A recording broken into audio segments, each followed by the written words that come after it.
Meron ba kayong celebrity na lips to lips? Si Claudine. Mga kaibigan, babalik po kami. Abangan po ninyo gabi with Jimmy B. Sampay pawiin natin. Kaya na lang di umabot doon sa tinatawag na anal test. Minsan. Ako first guess, ha? Ang pinakamalaking TV show na wala sa TV. Wine! Wala bang steak?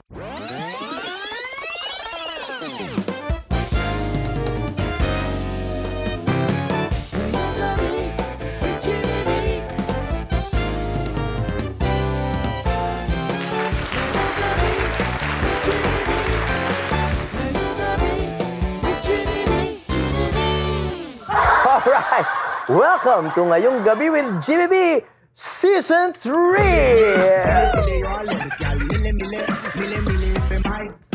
Alam niyo po, I will keep saying this, I will keep repeating this. Ang Season 3, kaya naiiba. Because we are now hell-bent, decided, no? Talaga, to get only the best of the best. Yung pinakamagagaling, no? Past or present. So for our first guest, no, ang inisip namin para maiba. What if we get someone from the sports world? No? Kasi alam nyo, talagang sa panahon ngayon, yung mga bata medyo indoor na, indoor. So kailangan ibalik talaga yung fervor ng kabataan sa sports. Eh, inisip ko, sino ba talaga yung mga nagsa-stand out sa aking isip, no? Pagdating sa sino ang best sa larangan ng basketball. Ang unang-una talaga na umisip na pumasok sa isip ko, no, ay wala nang iba kundi ang trigger man na si Alan Kaidik. Pero para maiba, kasi ayokong basta interviewin siya dito. We will, no? Pero para maiba, gawa tayo ng gimmick. Kasi sa comedy world, ang tingin ko namang best of the best ay si Kuya Jobert. Kuya Jobert Austria. Yung puro si Ding Dong, si Mr. Ding Dong, kumakain ng nagnanakaw ng Ding Dong. So ganito, ang gimmick natin, gagayahin ko yung style ni Kuya Jobert, yung lagi nagmamarunong, kunyari siya yung pinakamagaling lagi. At gagamitin natin yun kay Alan Kaidik, Triggerman.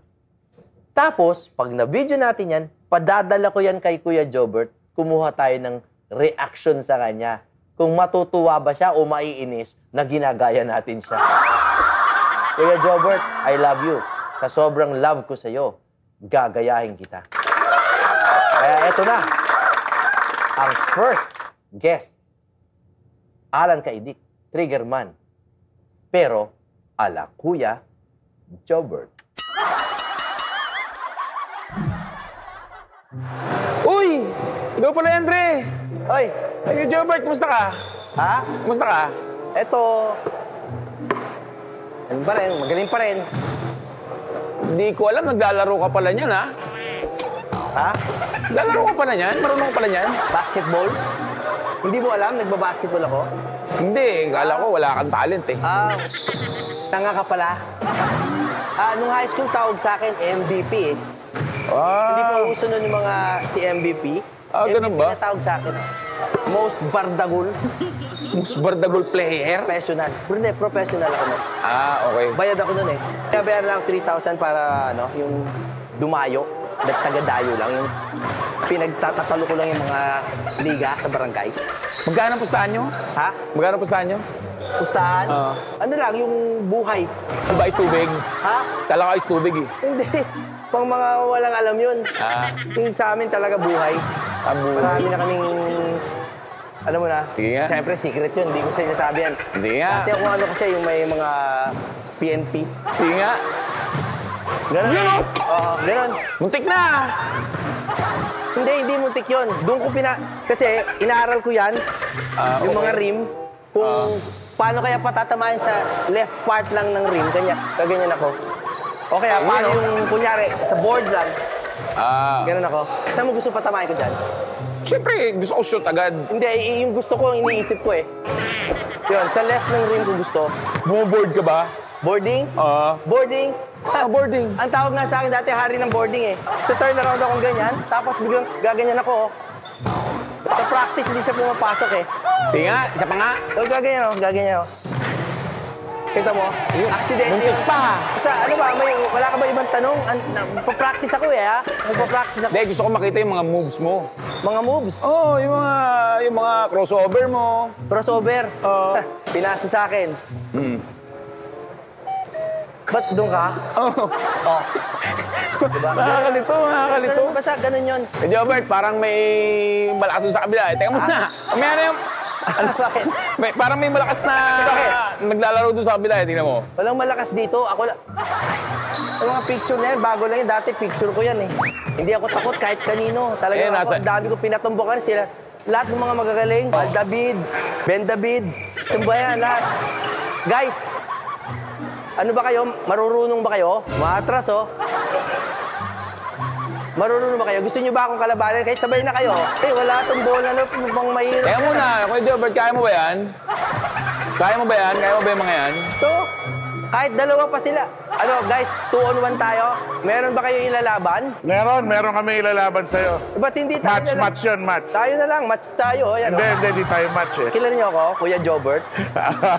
Gaganyan lang ako. Oo. Ito, match talaga kayo. Match kami. Pakilala ko na sa'yo. Sino yan? Di wala akong takot. Pakilala ko na sa'yo. Sige, sige. Okay. Tawagin mo lang, tawagin niyo lang. Eto na. Anong kaguluhan to? Ayan. Ah, ito.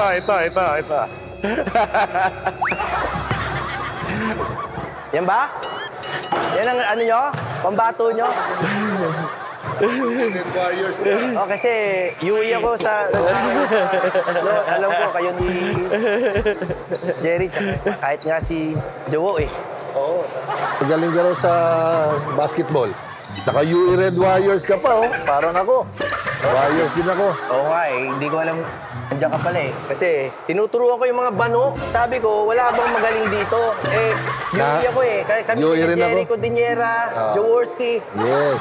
UE ako pero nag-law school ako dun eh. Ayos, pare pala tayong Warriors. Boss, siya ba yung ilalaban nyo? Pwede naman. Kakaliwain. Kaliwa. Oo, kaliwa. Isa lang kilala ko nakakaliwa. Wala bang iba dyan yung mas magaling? Wala? Sige, lika.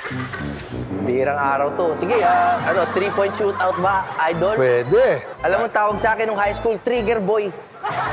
Trigger Boy.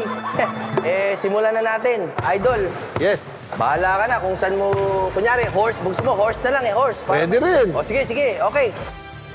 Wala ka na. Ako ba una? Ayun na, mauna. Okay, horse. Ayun! Ay, wala. May pag-asa ako dito. Simplihan natin. Dapat to, hindi ka nakatingin eh. Ayun, oh. Oh, sabi, may laban pala to talaga. Dapat di nakatingin. May laban pala to. Mapapahiya ako dito. Nakajump isa.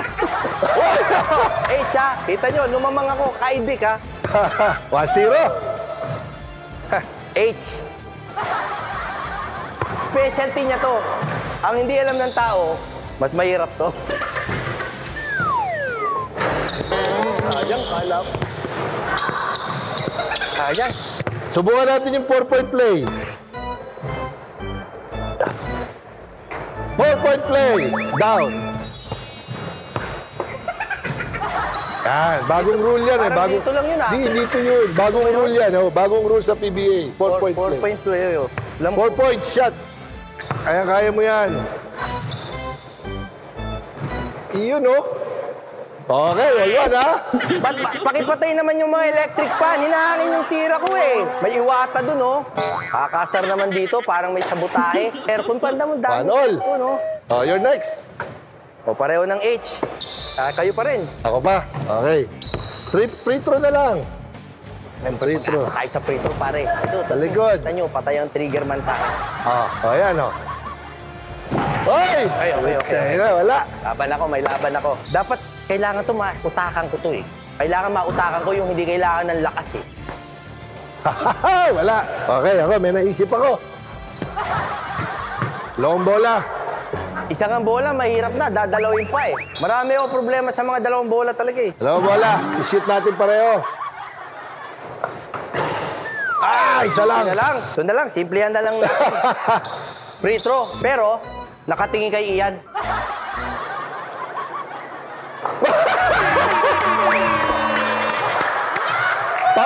Parang hindi ka sa camera nakatingin ha. Parang sa ring ka nakatingin ha. Kay Ian nga ako nakatingin eh. Parang ang bilis ng mata ko na. Ang bilis. Mukhang lalamang ako ha. Oo nga eh. God, I love you Lord talaga eh. Nakalamang ako. Basta kalokohan, kaya ko lumawan. Nadali ako doon. Nalingat lang ako sandali. Na-shoot. One hand. One hand.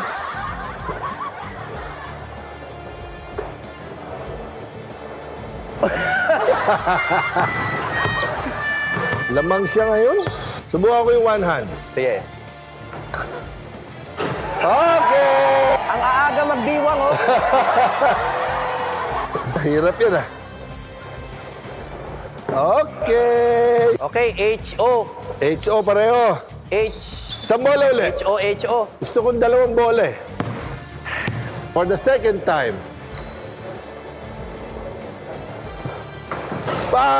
Ito, makaluma. Noong araw, gusto ko may natututunan kay sa Kuya Jobert niya. Ang free throw dati ganito, panahon nila James Naismith. Yan oh. Subukan ko yan. May twist. Hirap naman nung Twist. ba nun. Huwag sabihin mo rin. Hindi, nakaupo ka lang dyan, di ba? Ay! Good. Dito camera, hindi naman nasali yan eh. Dito oh. Yan. Twist. Ganyan oh. Oh. Kaya mo yan. Ganun, tapos Yes. Oh. ang dali. Tatlo na ako ha.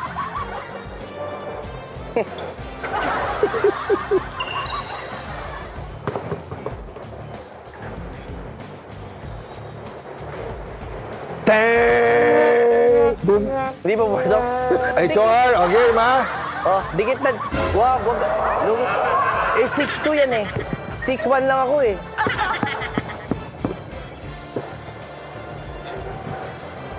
Okay! Kanino ka ba?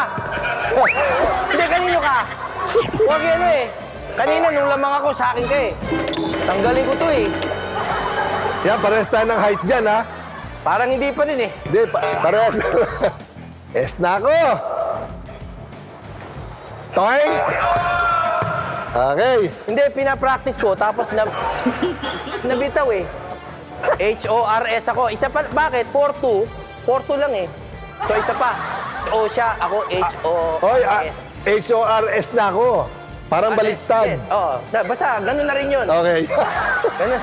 Okay. Kala mo naman, matatalo talaga sa akin.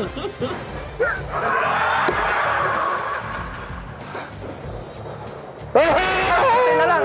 Sayang. May chance ka. Nagmimintis din. Nagmimintis din. Boarding dapat.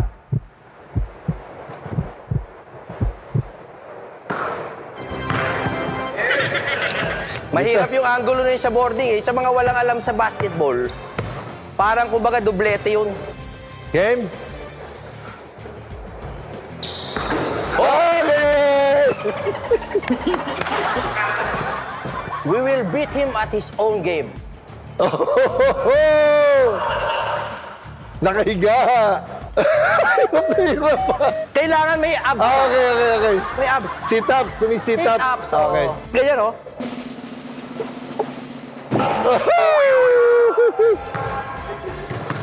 Okay. I will shoot with my right. You will shoot with your left. Okay, ha? Nahanap niya yung weakness ko. I will shoot with my right hand. Tan! Shoot with your... Kahit right na rin! Sige na! Alala. Okay! Paano ba yan, Brad? Better luck next time. Alam nyo, yung mga legends, pinagbibigyan talaga yan. Kaya Gumagalang. gusto ko lang malaman nyo, Kuya Jobert, okay ba yung paggaya ko sa'yo? Hey, Kuya Jimmy Bondok, Kuya Jimmy. Hey, it's not me. It's Jobert. Jimmy, narinig mo naman yan ha. Tinawag akong Jimmy Bondok kasi napanood ko yung video mo ha. Yung video mo na ginaya mo ako, yung mga pitik lang na ganoon pare. Kaya ngayon, gagayahin din kita. Pero natutuwa ako dahil gayang-gaya mo yung style ng pagpapatawa ko ha. Ang pangit lang ng boses ni Mardy ha, yun yung pasira. Yung mga patanong-tanong ha. Kahit di ko siya nakikita yung bigote niya, nararamdaman ko sa video. Nice one! Kong Jim! Kong Jim! Yeah! Alam kay Dick, the Trigger Man! I love you, brother! Thank you. Kain tayo sa Aromata. Yes, Ba? yes, of Pwede? course, of Okay. course. Supportahan natin yan. Aromata. Thank you. O, kita tayo. Kita-kit, sinabit. Tatalunin ko lang sa one-on-one. Gusto ko yung t-shirt mo eh. UE. Yes, dyan tayo galing eh, UE. Bibigyan kita, pero Hindi kasya sa akin yan. Oo nga. Di bale? Okay lang yan. see you in a bit, folks. Magbabalik ang pinakamalaking TV show na wala sa TV ang ngayong gabi with Jimmy B.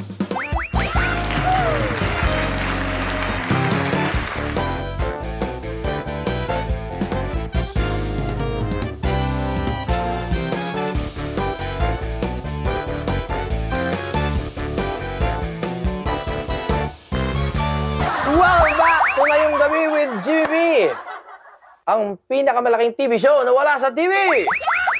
Kami po ay tuwang-tuwa dito na meron ng Season 3. Ha? Season 3, akalain mo, dami namin na goyo. Pagod na pagod ako sa basketball. Isipin mo, naghanap lang ako ng hahamunin. Natsambahan ko pa Triggerman. Triggerman yung nakakalaban ko.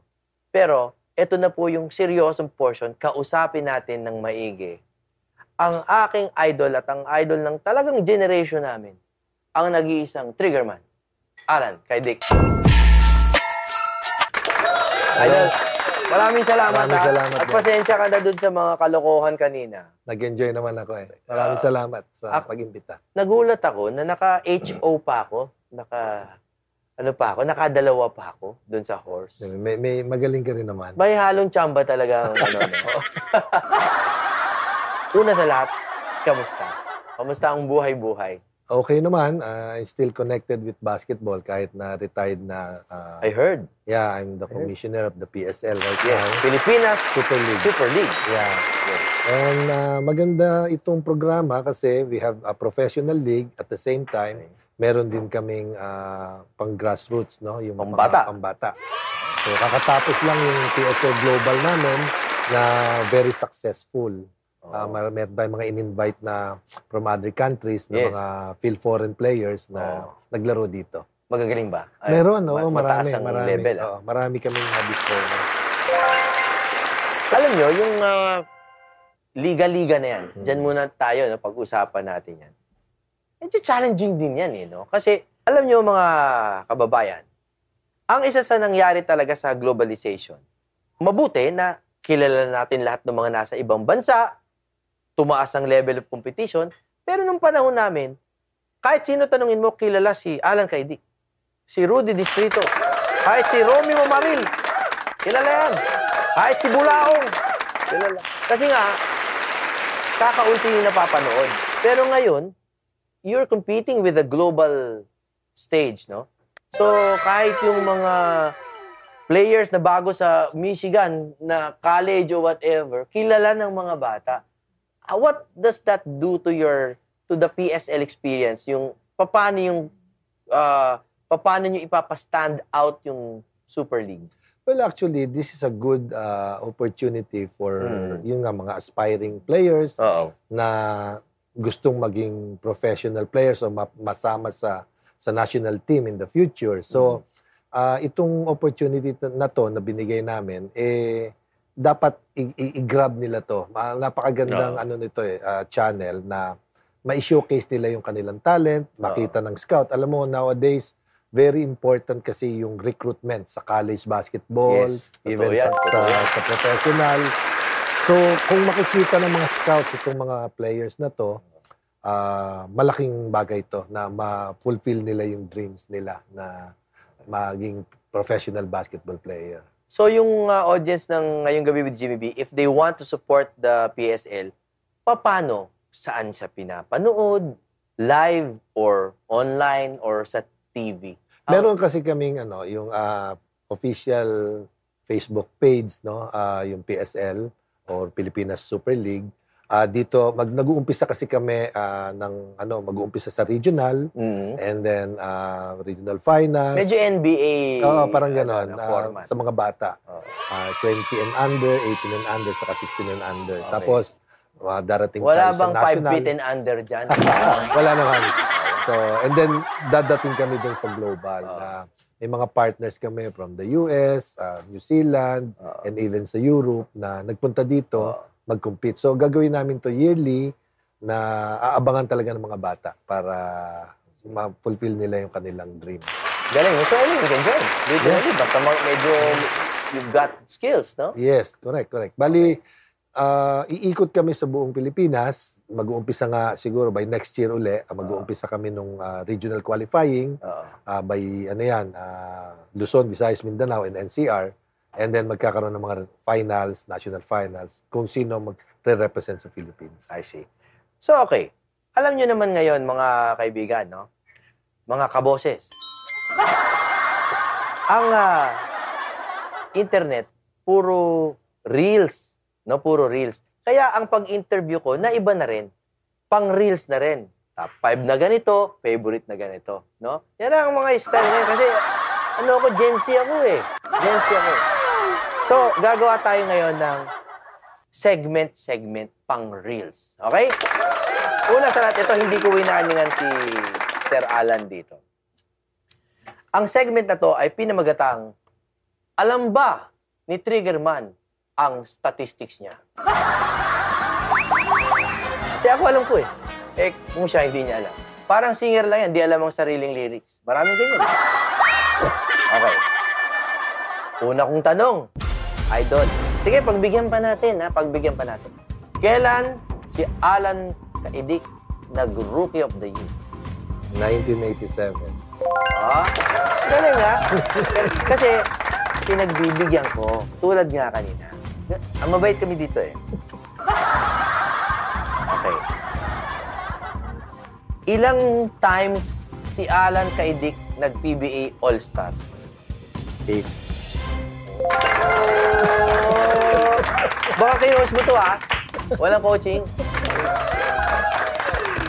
Okay.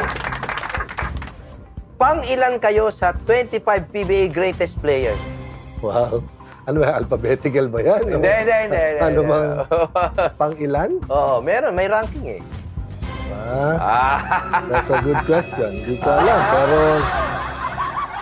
Kung kayo ihuhula, pang-11? mababa ang tingin sa sarili. Kung ako yun, 1 ang ihuhula ako eh. Number 5. Number 5. Nakaisa rin ako. Age ka na. Okay, eto. Padaliin natin ng konti. Ilan ang most points scored ni Alan Kaidik in a single game? 79. Sayang. Ako 78 lang ako nun sa... Nag-miss ka sa free throw. Na-miss ako sa free throw. Tapos, nagising pa ako. Most number of triples. Siguro triple-double to. Most number of 3 points? Most number of 3 points. 17. Bilang na bilang? Ito, inabot ko to eh. Inabot ko at muntik pa magmintis. Most consecutive free throws. 76. Samantalang si Ian, hindi makadalawang consecutive kanina. Medyo, most of it naaalala niyo pa naman. Alam mo, Idol, alala ko pa yung tuloy-tuloy yung free throw mo nun. Tapos yung biglang isa, sa pagbitaw pa lang, alam mo, naku, medyo... Pero pumasok. Naalala mo yun, Yes, no? yes, Yung yes. moment yun. So, at least ngayon, sa Ngayong Gabi with Jimmy, alam na natin na alam ni Alan Kaidik ang sarili niyang statistics. Sa next tayo na segment, ibang reels naman. Kasi nga, reels na ngayon, pare eh. Kaya siya walang nanonood sa'yo eh. Yung reels mo, ang hahaba. Okay, maselan. Ang sela nito. Controversial ba? Controversial to. Hindi ko alam kung bakit. Pero talagang halos magsaksakan ng mga tao talaga dito. So let's weigh in on the debate. Sino ang kambing? Sino yung GOAT? Sino ba talaga ang GOAT? And it doesn't have to be LeBron or Jordan. Kasi may Kobe pa kuminsan, may iba pa. Sino ba talaga ang greatest of all time according to Alan Kaidik? Well, para And reasons, ha? And Yeah. reasons. Sa akin kasi, siguro by generation yung ano ko eh. Pero ang mamaya, GOAT ko- pipilitin kita kahit generation, ha? Isa lang talaga. Ang GOAT ko talaga, si Kareem Abdul-Jabbar. Skyhook? Yeah. Bakit? Kasi, Okay, basis. well, siyang nag-set ng standard eh. Oh. 'Di ba? Before ma-break ni LeBron yung points. Okay. Tapos bago ma-break ni Jordan yung rings, 'di ba? Mas marami Yes, si mas marami siya. Oo, tapos talagang siya yung gumawa pa ng rule nung araw for him. If I'm not mistaken, na bawal there's some rule, may isang Rule kung i-research based on his, oo, ano? sa laro niya. I see. Just Okay. to make an example na talagang siya yung parang naging face ng NBA that time. Yes. At saka nung nag-uumpisa ako, sentro ang laro ko eh. So, Oo. Well, at 6'2", matangkad ka na noong Yes, araw. yes. Ngayon, it's an average height na. correct. So, nag-adjust lang ako nung college dahil maliit na nga yung height ko. Oo. Pero during that time, talagang ina-idolize ko siya, si Kareem Abdul-Jabbar. Oo, siya talaga. Kaya siya talaga ang nasa mind ko. Tsaka, ang sarap ng laban dati talaga. Lakers versus Celtics talaga, no? Si Larry Bird. Kasi I was thinking, ano kaya Larry Bird ang sabihin niya? Well, si Larry Bird at saka si Magic Johnson, yan yung era na nag-uumpisa na ako sa college basketball. Oo. So, hinangaan ko rin yung dalawa yun, yung rivalry nila. Kasi more on Laker fan ako eh. Kaya talagang, saka nung araw, wala pa namang cable masyado nun eh, di ba? So, FEN meron. yes, sa ano ka lang. Far East Network. Tsaka sa diary mo lang nababasa. Oo. Nakikita. Halos hindi ko nga nakita maglaro si Larry Bird ng kabataan ko eh. Okay. Kaya lang, siyempre, matunog ang pangalan niya dahil sila yung rivalry nila ni I see. Magic Johnson. Pero kita nyo naman, straight from the trigger man's mouth, ang GOAT ay si Kareem Abdul-Jabbar. Pero, medyo patay siya sa tanong na ito. Kasi, kailangan kitang papiliin. Si Jordan o si LeBron? Kasi, nandun yung init ng ulo eh. Pag nagsabi ka ng iba, papayag sila eh. O sige, kay Jabbar ka eh. No problem. Sige, bigyan ka. Pero pag pinag-usapan na yung LeBron tsaka Jordan, nagpapatayan na ng lahi. Oo nga eh. Okay, so kung papipiliin po kayo, kung sino ang greater, hindi na greatest, greater sa LeBron at Jordan, paano na yan? Well, I'll go for Jordan. MJ. Okay, ano ngayon ang dahilan kung bakit si Michael Jordan? Kasi siya yung evolution ng basketball. Makikita mo yung gracefulness sa kanya na hinangaan ng mga tao. Parang walang kahirap-hirap ang basketball sa kanya. Tapos, he gained so much popularity in terms of sa sponsorship, sa laro niya. Oo. Overall, parang complete package ba? Complete. Tapos, makikita mo yung creativity niya Oo. na hindi naman siya ganun kataas. Oo, 6'6". 6'6". Oo, sa normal 6'5", size. 6'6", oh. Normal size sa sa Amerikano. Oo. So, na-dominate niya. Yes. So, doon ko siya hinangaan. Nakita ko na hindi ganun, parang andali ng basketball. Oo. Parang hindi niya pinapahirap na parang ang mentality niya is to help the team win, which is isa sa mga, isa sa mga naging mindset ko ng player ako eh. To make the team win. Yung role mo, you embrace your role. Halimbawa, scorer ka o shooter ka, kailangan maging consistent. Yun ang nakita ko sa kanya. Nadala niya ang Chicago for 2 three-peat, di ba? So, yung dominance niya that time, doon ako humanga sa kanya. LeBron, yes, you can see because of the Physicality eh. yes, mas malaki si LeBron, Oo, tapos 6'8" yung ba? yes, tapos yung haba ng karir niya, halos close to Kareem Abdul-Jabbar, di ba? And Robert Jaworski.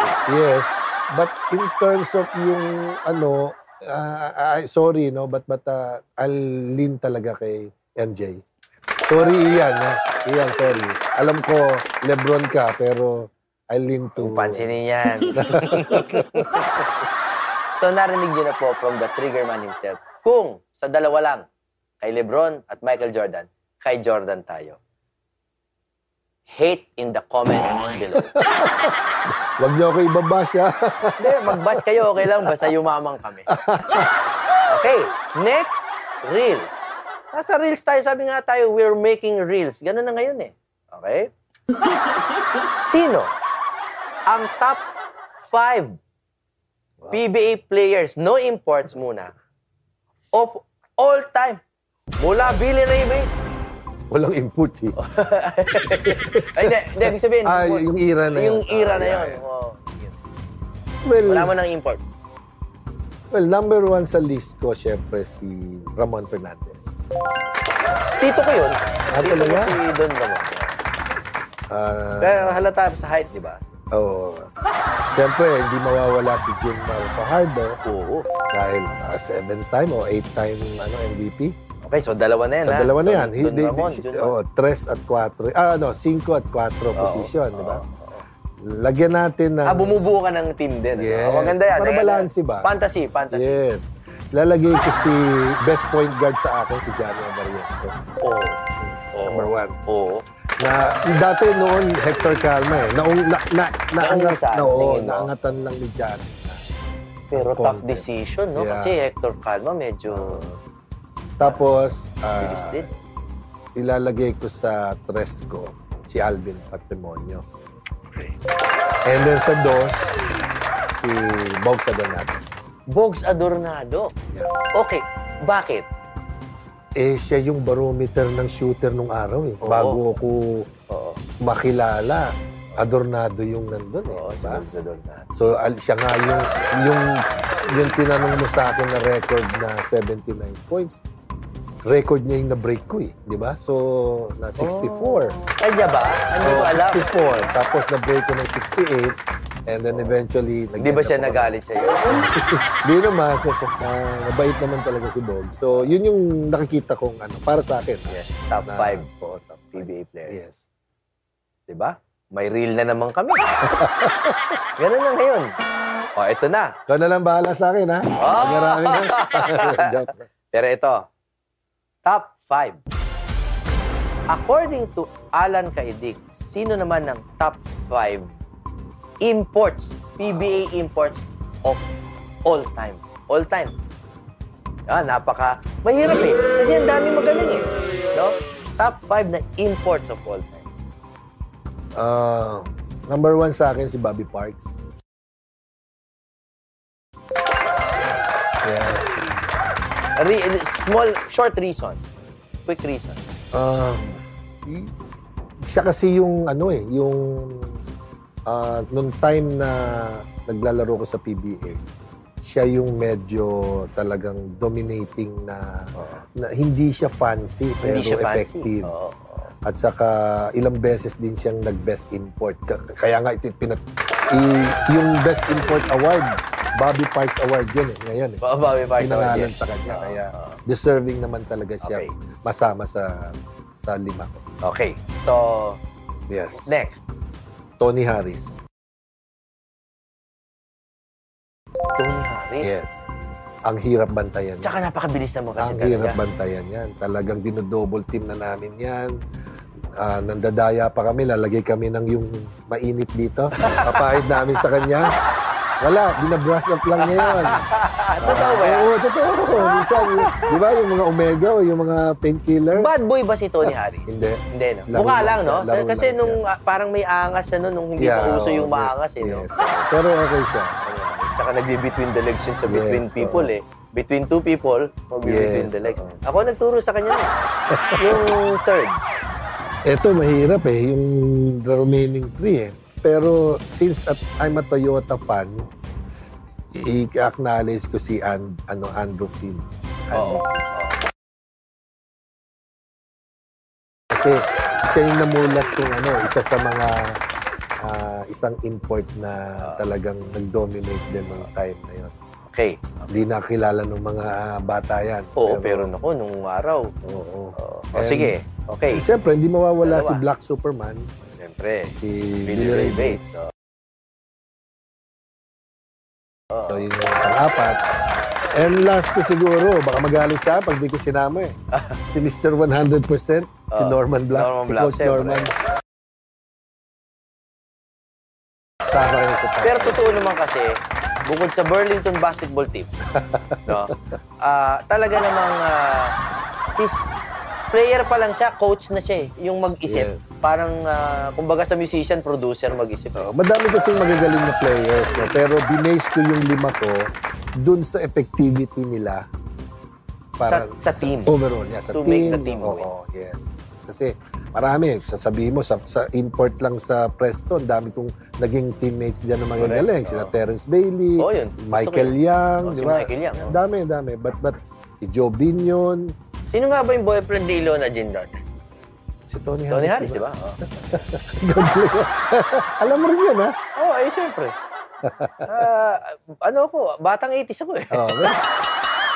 So, okay. So, yun. Yung 5 ko. O, kita nyo? Walang kahirap-hirap.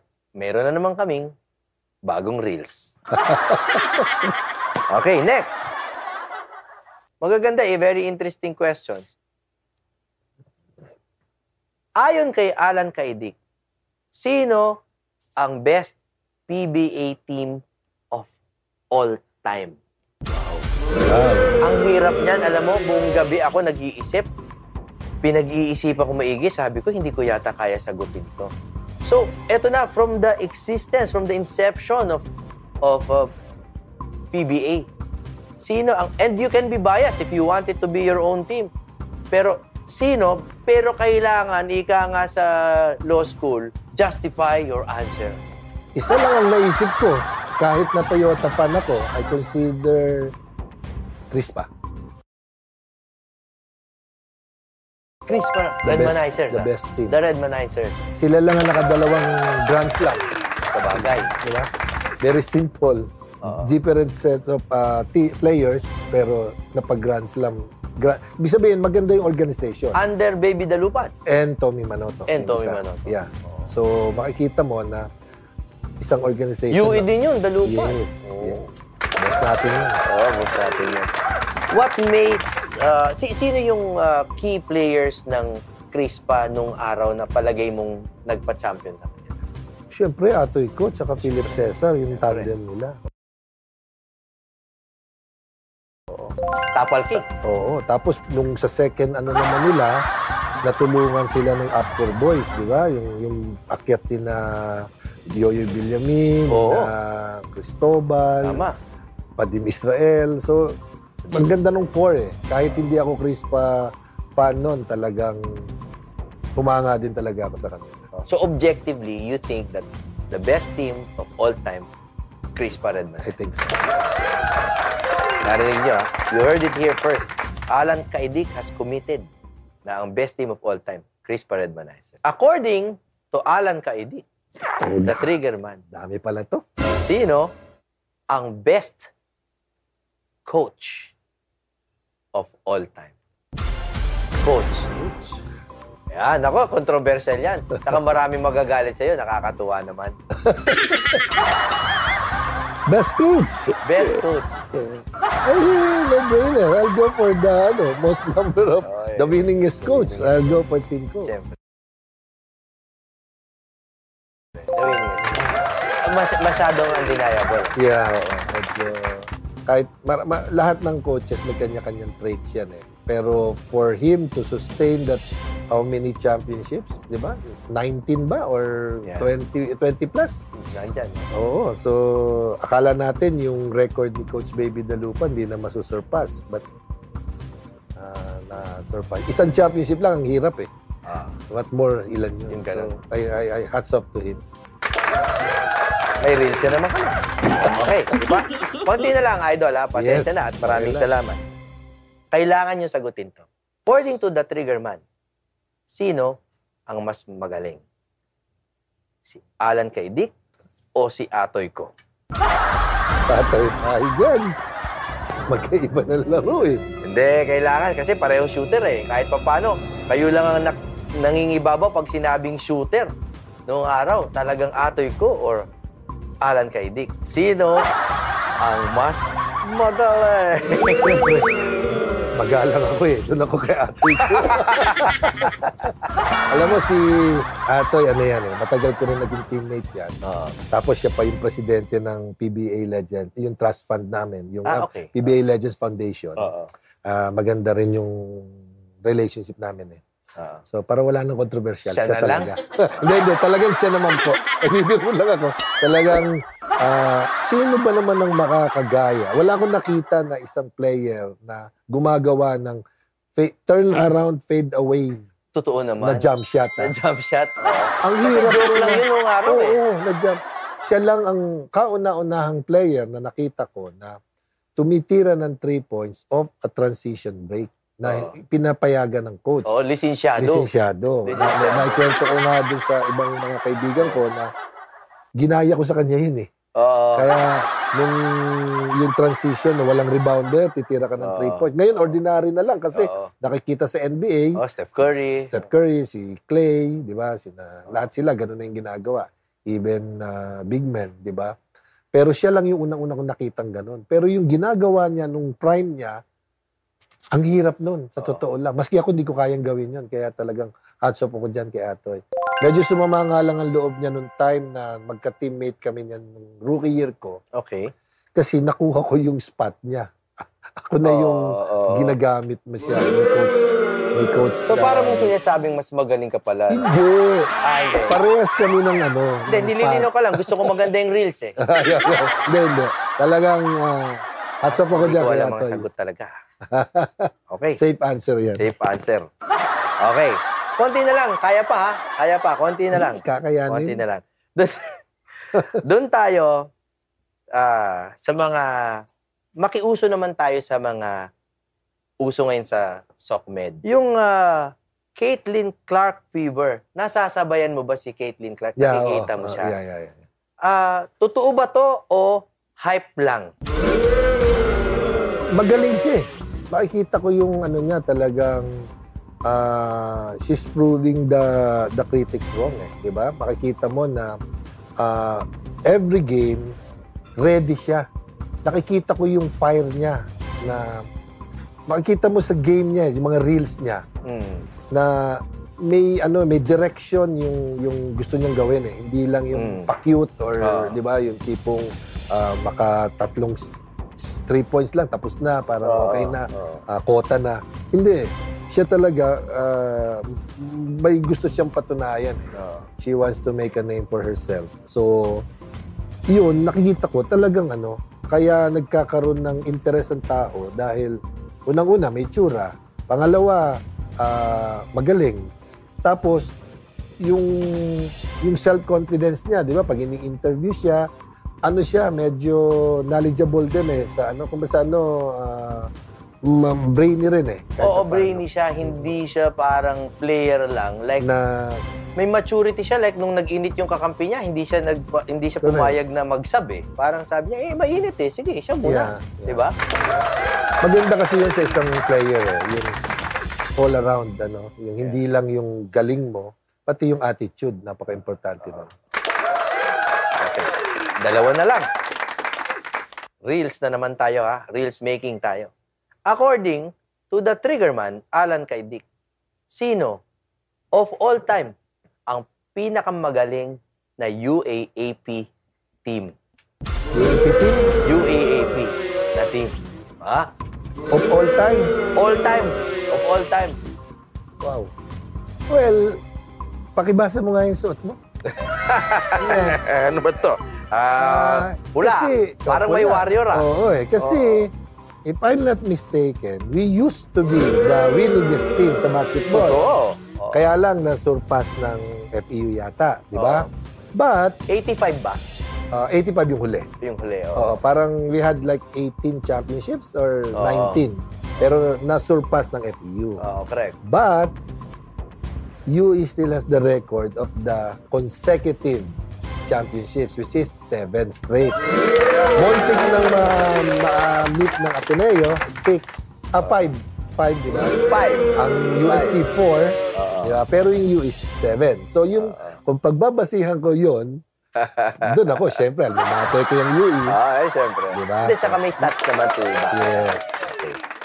According to the Triggerman, Alan Kaidik, sino ang best UAAP player of all time? Of all time? Hirap pa. Kailangan mahirap kasi talagang ano eh. Kahit ako, hindi ko masagot eh. Kaya ikaw na lang. Kasi, baka sabihin Kahit ba, ano yung batayan mo. Kasi I guess that's what matters eh. Yung perspective mo of what makes a good player. Yung iba, highest scorer tumitingin. Pero yung iba, yung leadership. Diba? So, iba-iba eh. So, sino ang best UAAP player? Pasali ba ako dyan? of all Pwede ba time? isalig sarili ko? Wag na lang. This time wag. This time wag. Kasi gusto ko talaga. Di, alam mo kung bakit ko nasabi yun? Oo. Modesty aside, Oo. dalawa lang kaming players sa UAAP na na 3-time MVPs. Sino isa? Si Jun Limpot at ako. Si Jun ba? Ah, The okay, rest, okay. dalawa, isa. Okay. So, if you look at it, kasi ibibigay ko kay Jun Pwede Limpot. si Jun. Oo, kung hindi ako kasali. Safe ba? Safe? Parang safe, pero parang sinabi mo na rin na ikaw. Hindi. Kasi ako, sa totoo, I was prepared to say, gugulatin sana kita, sasabihin ko, ikaw talaga. Hindi, totoo naman, kasi the stats proved it. Hindi ko alam na si Jun 3-time Yeah, din. nag-3-time siya. So, kasi ang best UAAP player, in my opinion, talaga si Alan Kaidik. Hindi. Pasensya na po kayo, ha? Sumasakay na ako sa kanya dito ngayon. Hindi. So, ito naman ay huling topic na bago natin pakawala ng ating idol na si Alan Kaidik. Teka, sige, break. Meron pang phone-in question? Okay. May phone in question. Sige, gagawin kong parang interview form. Yung uso ngayon na reels na ginagawa natin, mapapansin nyo, very influential. Pero ang isang Alan Kaidik ba ay may social media presence? Meron din siya. Nag-umpisa yan nung pandemic. Ano ito? More on sa Facebook. Facebook ba? YouTube? Ano to? Sa YouTube pala, sorry. YouTube channel? Yeah, Okay. YouTube channel. Ano to? Anong title Content? niya? More on Hindi, yung title niya. Paano? Alan Kaidik? The official Alan Kaidik YouTube channel. Okay. Ang content namin is yung mga memorable games ko Okay. na senior namin nung pandemic time. I think we had like 60 episodes. Okay. And then kaya lang... I've seen a few. Yeah, yun yung mga collection ko na kinonvert namin na ma-share sa kasi nung time ng pandemic, wala naman tayong magawa, bawal mag-basketball. Correct. So, nabigay lang ako ng added na option sa mga viewers na manood, makita yung mga old plays namin, old games. Kaya lang natatawa lang ako dahil nagre-request na yung iba ng ibang mga games. Correct, kasi they remember. Oo. They remember. Idol, baka meron ka ritong game na to. Minsan, sinasagot ko na lang, sorry, pangit laro ko dyan, kaya wala ako nung game na yun. Pinagura ko yung Betamax. Oo. So, yung compilation ko, puro yung memorable games ko, yung magaganda lang ang laro ko, yun yung sinuot ko. Kaya ganon. So, until now, andyan pa yan, panoorin nyo, kung gusto nyong mag-reminis ng mga old games. Ready po yan. Okay. So this is my last question and with my deepest gratitude, Idol, kasi malaking blessing ang iyong binigay sa amin by being our first guest sa Season 3 na ngayong gabi ng GBB. Congratulations. Thank you. 3 na ang viewers namin. Okay. Etong gobyerno, issues with sports, yung lack of support, gusto ko pag-usapan. Kasi kahit medyo lightly lang naman, mula bata pa ako, there has always been this clamor or parang hinaing na nga na hindi natutulungan ng atletang Pilipino ng gobyerno.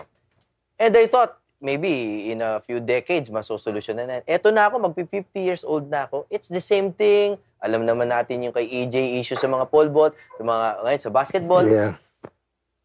What is your take on this? Totoo ba na walang government support? At kung totoo man or hindi, what are the causes and what are your proposed solutions? Para sa akin kasi, ang number one na dapat ginagawa ng mga athletes para ma-improve ang ating skills and talent is to give them the exposure abroad, train abroad, or yung support ba.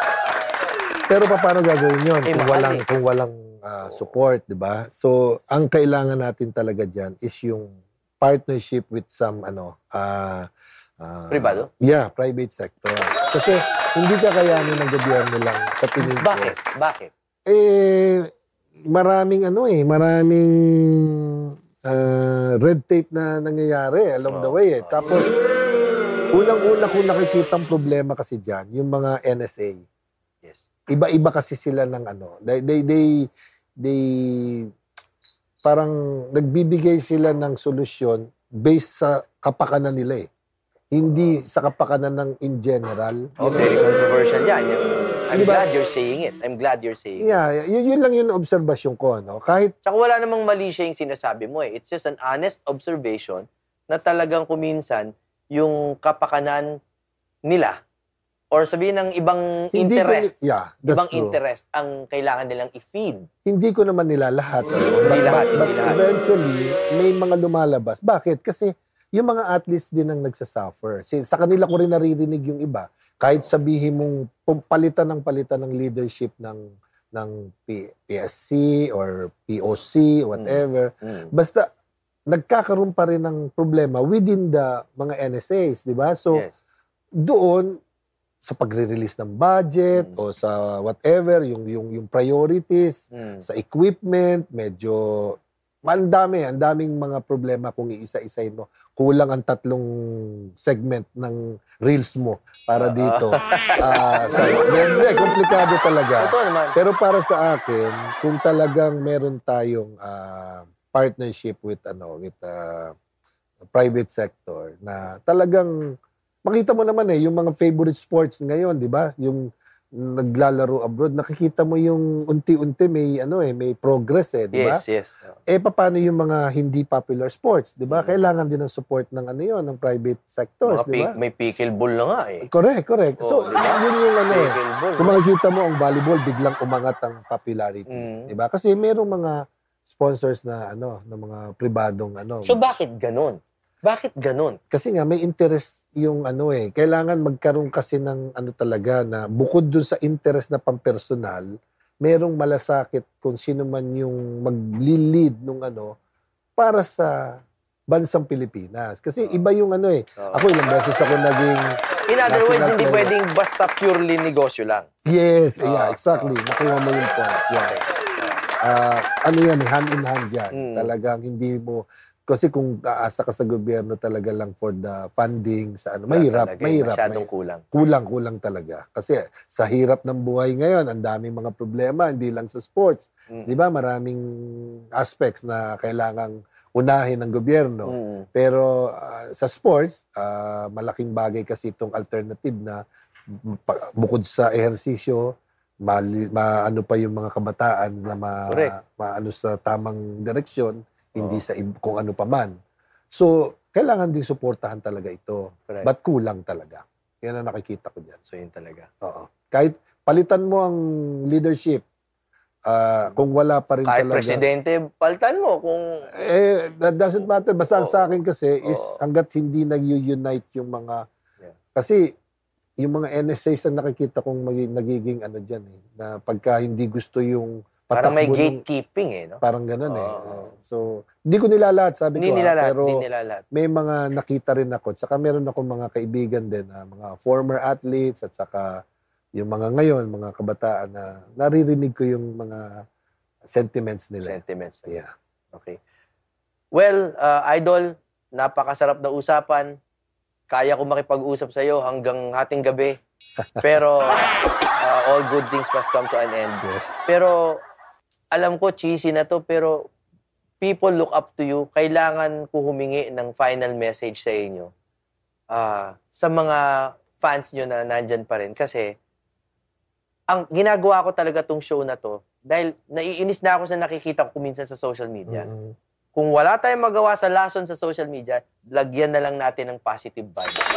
So, ano po ang inyong message to the millions of sports enthusiasts and Alan Kay Dick fans? Well, I just focus on what I do best, basketball, di ba? So, sa lahat po ng mga basketball enthusiasts dyan, iwasan po natin yung kasi lately, madalas kong makita sa social media, rambulan, away, suntukan sa basketball, di ba? Yung minsan, yung referee.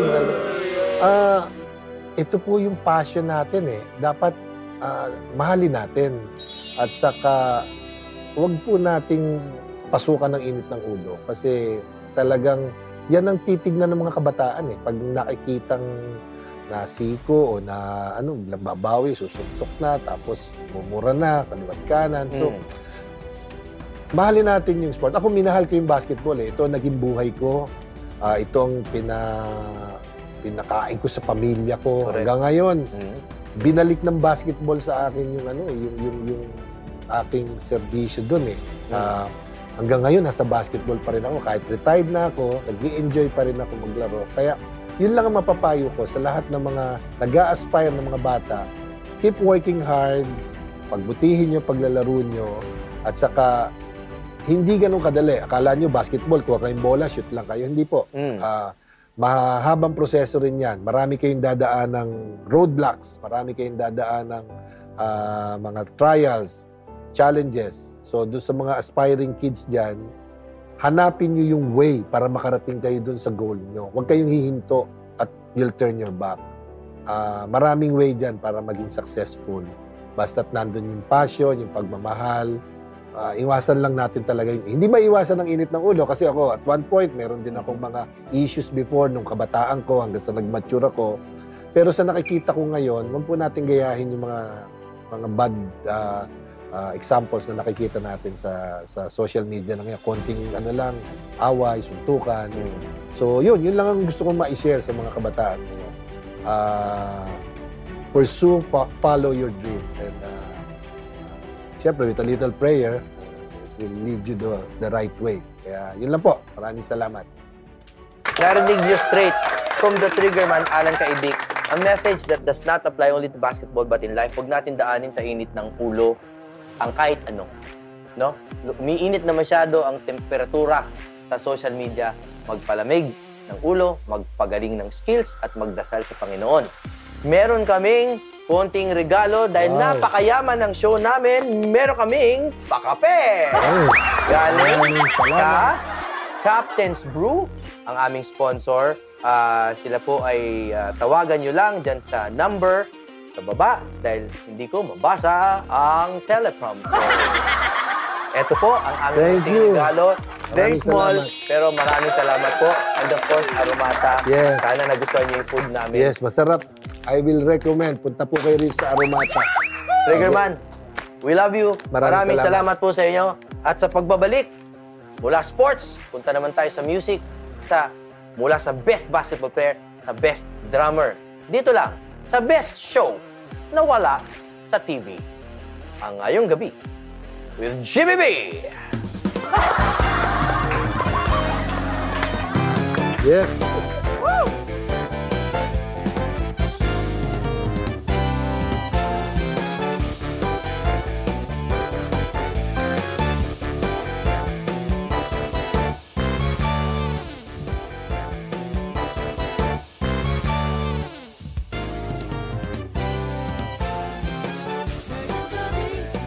Jimmy Alright! Welcome to Ngayong Gabi with Jimmy B, ang nag-iisang TV show na wala sa TV! Season 3. Ngayong Gabi with Jimmy B, Season 3! Alright! Napakasaya namin. Napakasaya. Kanina pa, sinabi ko naman sa inyo. Kanina ko pa sinasabi. Ha? Etong Season 3, meron kaming bagong ginawa, which is, we will only get the best of the best of the best. Di ba? Kaya ang sinabi ko sa inyo, ang guest namin tonight, di ba? Alan Kaidik. Ha? Sa larangan ng basketball. Pero, sa larangan naman ng aking industriya, yung malapit na malapit sa puso ko, napakadaming musiko na talagang nagbibigay ng so much talent, joy, music to the world. No? Talagang sila yung backbone ng industry. Pero, sa mga major, mga mainstream media, sila po ay nasa background. Understandably. Understandably. Okay lang yun. Okay lang yun. Huwag kayong nagagalit, guys. Huwag kayong nagagalit. Pero, there has to be a show na sila yung nasa harapan. Not because of pride, hindi dahil gusto natin magyabang bilang musicians, but because meron pong mga kwento na malalalim ang mga genius na ganito na mas may mapupulot tayo, hindi sa mga basta sa mga super sikat lamang. Kasi, alam nyo po, yung pag-iisip ng mga genius, ang hirap niyan buting-tingin. Napakahirap. Alam nyo kung bakit? Kasi ang mga genius, hindi naman yan basta mamamahagi ng kanilang pag-iisip. No? Kasi, wala naman nagtatanong eh. Di ba? Meron bang sagot kung walang tanong? Walang sagot sa tanong.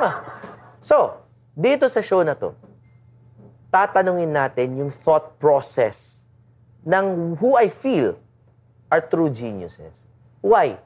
Hindi para i-praise lang sila, kung hindi para yumaman ang social media. No? So, without further ado, nandito po ang isang drummer. Drummer. Pero, for some reason, mula kay Regine Velasquez hanggang kay Jimmy Bondo, ba't kayo tumatawa? Siya lagi ang kinukuha. Alam mo, walang pinagkaiba sa pares yan eh. Hindi mo alam kung bakit pare-pareho lang yung pares. Pero itong isang pares na to, ito yung parang nahuli yung linamnam na hinahanap ng masa. Hindi ko alam kung bakit ganun. Sa mga drummer, sa karaniwang tao, parang pare-pareho lang namang tuduplak ka na. Pero, for some reason, yung mga ibang artista, alam nila, ang sarap naman pumalo nito. Ito ang gusto ko. Kaya ito na po, ang gusto nyo, the drummer of all drummers of this generation, wala pong iba, kundi si Rickson Ruiz.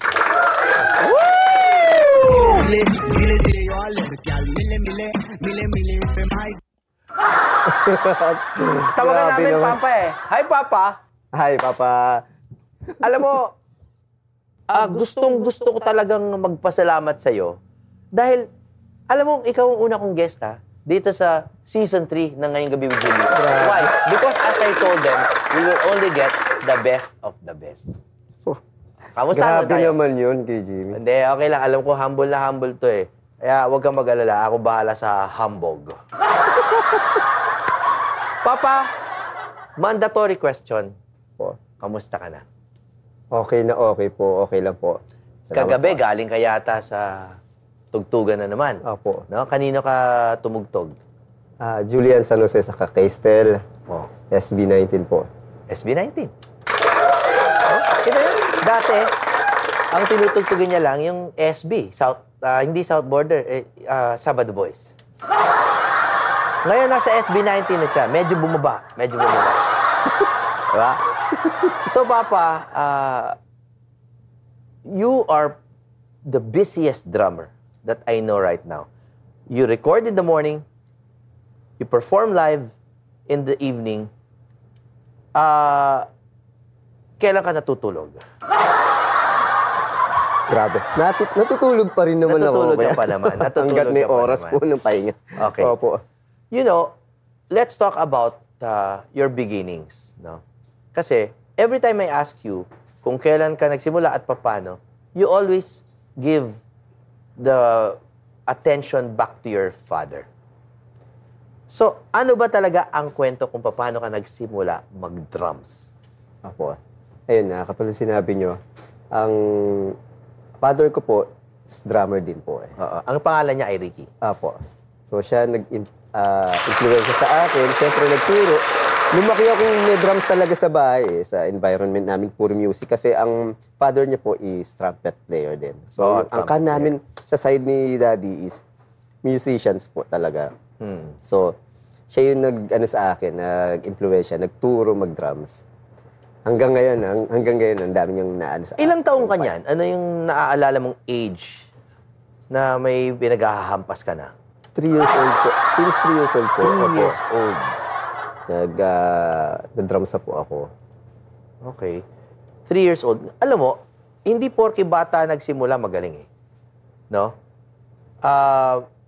So, ikaw, kailan mo nalaman na ang galing ko ang galing ko pala dito. I mean, I know hindi mo iniisip yon, pero paano mo nalaman na worthwhile ituloy ito Kasi, alam mo, like ako, singer ako. Nung bata ako, kumakanta ako for fun, hindi para magpasikat. Pero habang tumatagal, nakikita ko, ba't ako at ako, ang dami namin kumakanta, pero ba't ako at ako ang kinukuha ng mga teacher kumanta sa mga graduation, di ba? Opo. Sa awarding. So, bakit ganun? So, sabi ko, siguro, magaling kaya ako? But at some point, you realize na angat ka sa iba. Or at least, hindi ka karaniwan. At what age mo medyo na ramdaman yun? Siguro, sa experience ko po kasi, nung bata ako, nagkaroon po kasi ako, na-expose na kaagad ako sa pagbabanda. Siyempre, dahil kay daddy. Nagkaroon po ako ng banda sa age ko na 7 years old po. 7 years old, may Opo, banda ka na? Opo. Ha? So, si Mardy, 7 years old, nasa sinapupunan ko. Grabe. Oo. Paglabas niya, may bigote na eh. Doon ko nakita yung... Hindi, interest po talaga. Kasi nakikita ko na siyempre, tumutugtog na kami sa stage. So, doon pa lang, At gusto ko na to. At 7 years old, no?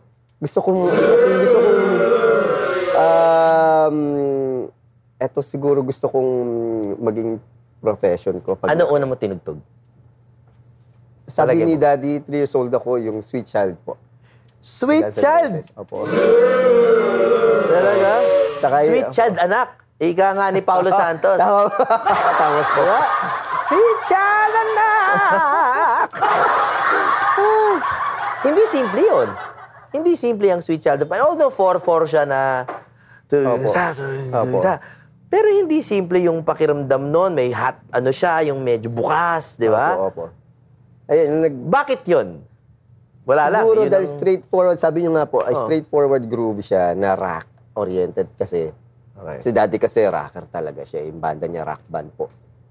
So, naisip niya siguro, yung time na yun, yung panahon na po nun, sikat na sikat po yun eh. So, siguro, eto na lang turo ko sa'yo, plus merong straightforward groove na mas madali ko na matututunan. So, yun. Kaya yun siguro yung tinuro niyo sa akin. Napansin niyo si Rickson, no? Drummer talaga. Kasi kahit nagsasalita, kumikik eh. Ganun. Alam niyo kasi, kuya? Alam niyo, Oo kuya? nga, hindi ko alam yung gesture ko yun. Hindi. Kaya naman yung mga kilala kong gitarista, mahilig din medyo mga labit. May ganun din. So, ganito, marami akong mga games na may mga top 5 akong tatanungin sa'yo, ganyan, marami yan. Eto, hindi kita pinrepair, kaya please take your time. Pwede naman nating i-edit ito para mabilis yung mawala yung mga gaps. Magbigay ka nga ng pangalan, top 5, sa mga pagkakamali ng ibang drummer. Kung saan nagkakamali ang drummer. Bibigyan kita ng example. Ako, ang top 5 ko sa mga maling gitarista. Okay? Okay. Number 1, si major minor confusion. Kasi kung minsan, major yung chord, minor, hindi nila alam. Opo. Kasi kung minsan, hindi nila ma-detect. Number 2, si Mr. Lagay. Okay, kanyari. Inimento ko lang to ngayon, ha? Si Mr. Lagay, kasi, hindi naman kailangan lagyan ng lalagay. Okay. Invento pa ako. Mag-invento pa ako. Number 3 na mali na gitarista, si Mr. Lakas. Yung, ang lakas mo naman, no? Malakas ka pa sa drummer. Yeah. Number 4, si Mr. Effects. Si Mr. Effects. Kasi hindi naman kailangan ng effects, pero tatlo yung klase ng distortion. Diba? Ngayon ko lang iniisip ito, ha? Ngayon lang talaga. Top 5. Si Mr. Acoustic, Paulo Santos. Idol ko yun. Wow. Idol ko yun. Hindi. Siguro ang top 5, si Mr. Bad Timing. No? Si Mr. Kangkarot na lang. Mr. Kangkarot. Kasi, parang yung, mabilis pa siya sa alas 4 eh. Okay. Sa drummer, I'm sure maraming similarity. So, don't be afraid to copy what I said or whatever. Sino yung top 5 na Mr. Mali sa drumming? Hindi sa drummer, sa drumming. Okay po. Okay, number 1. Okay. Exciting! Kasi ito si Dixon, hindi to negative na tao eh. Kaya ngayon lang to magbibitaw ng konting criticism. Hindi ng tao, kundi ng drumming. Opo. Sige, yan! Sige. Hindi ako nagpapakasi, pero personal experience ko po ito. Okay. Personal experience. Number 1, si Mr. Overthinker po. Sa actual. Mr. Overthinker. Hindi kasi sabi nga nila, ayun, sabi ng mga teacher ko, huwag kang mag-iisip habang tumutugtog ka. Yung parang pinaplano mo na sa utak mo yung mangyayari. Tapos, nawawala yung attention mo dun sa nangyayari. Sa actual na nangyayari. Opo, sa nangyayari. Oo nga, no? Mr. Overthinker. May nakakalbo dyan eh. Kilala mo na ba yung sound engineer namin? Anyway. So yun, overthinker yun. Ayun, maraming maraming aspeto. Yung kunyari, iniisip mo na kung ano yung gagawin mong fill-in sa susunod na section. Pero hindi mo alam, nagkakamali ka na pala doon sa ginagawa mo. So yun, iniisip mo na yung magiging reaksyon ng kabanda mo. At lalo-lalo na iniisip mo na kung ano yung reaksyon ng mga nanonood sa'yo. So isa po yun sa nagpapawala ng diskarte. Alam mo, napaka-relatable sa buhay, ano? Kasi sabi nga, konting biblical, no? Do not worry about tomorrow, di ba? Tama po. For today has enough troubles of its own. So, yun ang nangyayari ko minsan na you're worrying about the future bars. May problema ka pa dito. Ito yung ayusin mo, hindi ba? Okay. Pinalakpakan ko lang yung sarili ko. Ang galing ko eh.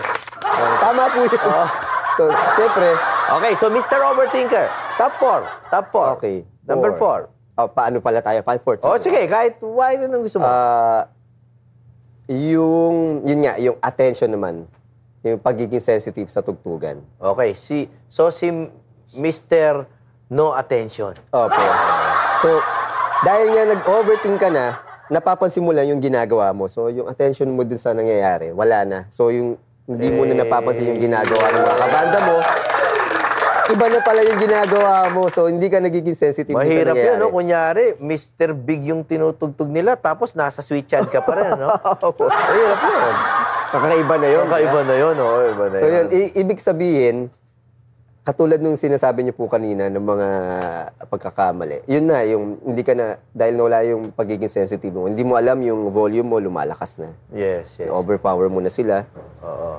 So top, sabihin natin, kung ano man, yung kanina 1, si Mr. Overthinker, Number 2, itong si no attention. Opo. So number Related 3, sila. ito parang papunta ka na doon, yung sinasabi mo, na Dynamics po. dynamics. Opo. Si no dynamics. Opo, yun nga. Related silang tatlo eh. Kasi nga, Relate. Okay lang. Opo. Ay, pero kailangan himayin eh. opo. So, si Mr. No Dynamics. Opo, tama po. Ayan. Siyempre, bawat kanta merong kanya-kanyang lakas. Oo. Kaya emotion na nangyayari. Siyempre, hindi pwedeng pag super ballad, hindi naman to super drumming. Di ba? Hindi naman to super drumming. May mga meme na ganun, di ba? Yung wrong drummer at drummer at the wrong gig. Tama po. Di ba? Tama yun. Yung kung hindi naman to power drumming, ibig sabihin na sa sobrang lakas mo na, hindi mo napapansin, iba na yung emotion na input mo dun sa kanta. So, Okay. yun, na-overpower mo yung kanta. Dahil sa dynamics, sa lakas Okay. na volume. Sige, o doon naman tayo sa top 4. Meron bang anything about ano naman yung sa setup niya? Or sa, I'm just suggesting. Apo, apo. Isip ka pa, top 4. Okay, sa gears naman, sa setup, Okay. ito yung pagkakamali mo dun sa learning method mo. Okay. So, isa yun. Sa learning method kasi, maling learning method, yung sa playing, syempre, related yan yung pagsa-setup. Unang tinuturo ko po sa mga nagiging... O yan, free lesson to. Mahal magpaturo ha. Sige, sige. So, yun. Yung, syempre, yung proper posture at yung setup. Yun pa talaga eh. Syempre, hindi ka magda-drums pag wala ka sa drums eh. Okay. Ibig sabihin, hindi ka makakatugtog pag wala ka sa setup ng drum set. So, yung tamang posture po at yung tamang setup. Kasi, habang tumutugtog ka, malaking parte ng pagtugtog mo, yung endurance mo. Pag tama yung setup mo at yung pag-upo mo. Oo. Yung number 4 mo, si methodless. Opo. Si methodless. Methodless. Okay. Sige. Oo, yun po. Okay. Pag mali yung learning po. Bakit? Ano yung tingin mong cause nun? Parang apurado sila tumugtog na wala tuloy silang attention na nabigay sa setup, sa basics. Siguro wrong information po. Wrong information. Na kailangan dahil may napanood ka na drummer at gustong-gusto mo yun, gagayahin mo na kaagad. Yung setup niya. Okay. So, sabi nga nila, iba-iba yung build ng katawan natin. Iba-iba yung height. Oo. So, hindi pwedeng gawin mo yung setup niya dahil gusto mo lang. Paano kung yung gusto mong drummer, napakatangkad pala, tapos ikaw di ba, maliit yung build ng katawan mo. Okay. So, yung huli, sino yung palagay mong, pwede mo tong pag-isipan maigi, sino yung Mr. Mali sa drumming na feeling mo really prevents people from learning drums the right way? Yan. Isipin mo maigi yan kahit magtagal tayo. Sa sobrang dami po, syempre, squeeze natin sa 5. Yung tama ka, timing po. Okay, okay. Timing. So, si Mr. Bad Timing. Opo. Alam mo, sa kahit saan sa buhay, pag bad lang timing mo. Diba, no? Tama ka, kuya. Okay. Bakit nangyayari yung bad timing? Para bang, ano yan, yung taong sintunado na talagang wala lang siya sa timing? Or is it a lack of attention? Or ano tingin Isa pa mo? po, related talaga sa attention, yung pagiging sensitive dun sa tugtugan. Pero, lahat yan, madadaan din sa practice talaga. Okay. Pati timing. Opo. Kasi, syempre, sabi nga nila, pag nasa practice time ka, gamit ka ng metronome. Oo, metronome ka. Opo. Pero iba rin ang situation pag meron ng kasama, may interaction na with instrumentalist. Of course, po, Opo. Pero iba naman yung metronome practice, which is to instill good timing. Opo. Sa pakiramdam naman with other musicians, Opo. diba? Siyempre, dahil, tama po, na-ensayo mo na with metronome, siyempre, precision. So, makukuha ng body clock mo yun, ng timing mo yun. So, ikaw na ngayon, yung sense of command po ng timing. Minsan kasi, nakakadala yung ibang kabanda mo. Pag bumilis yung kabanda mo, nadadala ka. So, syempre, dahil matatag na yung timing mo, dahil inensayo mo yun. So, ikaw na ngayon yung magdadala. May command ka ngayon. Opo, At opo. meron ka ngayong karapatan na Opo. mag-command kasi ikaw yung pinakamalapit sa tamang time. Tama po. Sabi nga nila, isa sa malaking, syempre lahat ng instrumentalist singer, kailangan maganda rin yung timing. Pero syempre, sabi nga nila, mas nagdadala. At yung, di ba, sa count-off pa lang, drummer na po kaagad eh. So, pag mali timing mo sa bilang mo, yun na yun. Kagulo na kaagad sa intro pa lang, parang ganun po nangyayari. So, yun, malaking bagay yung timing sa lahat ng... Okay. Hindi lang sa ano po isa tempo yung timing din sa mga bagsakan, timing din kung paano mo... Okay. Yung timing din kung paano mo i-deliver yung tamang fill-in. Kaya naka-timing yun eh, po. I-deliver mo sa tamang lugar. Pag wala ka sa timing, ako po yun, disaster po talaga. So ayan nakita nyo na yung Rickson Ruiz, top 5 Mr. Mali sa pagdadrums.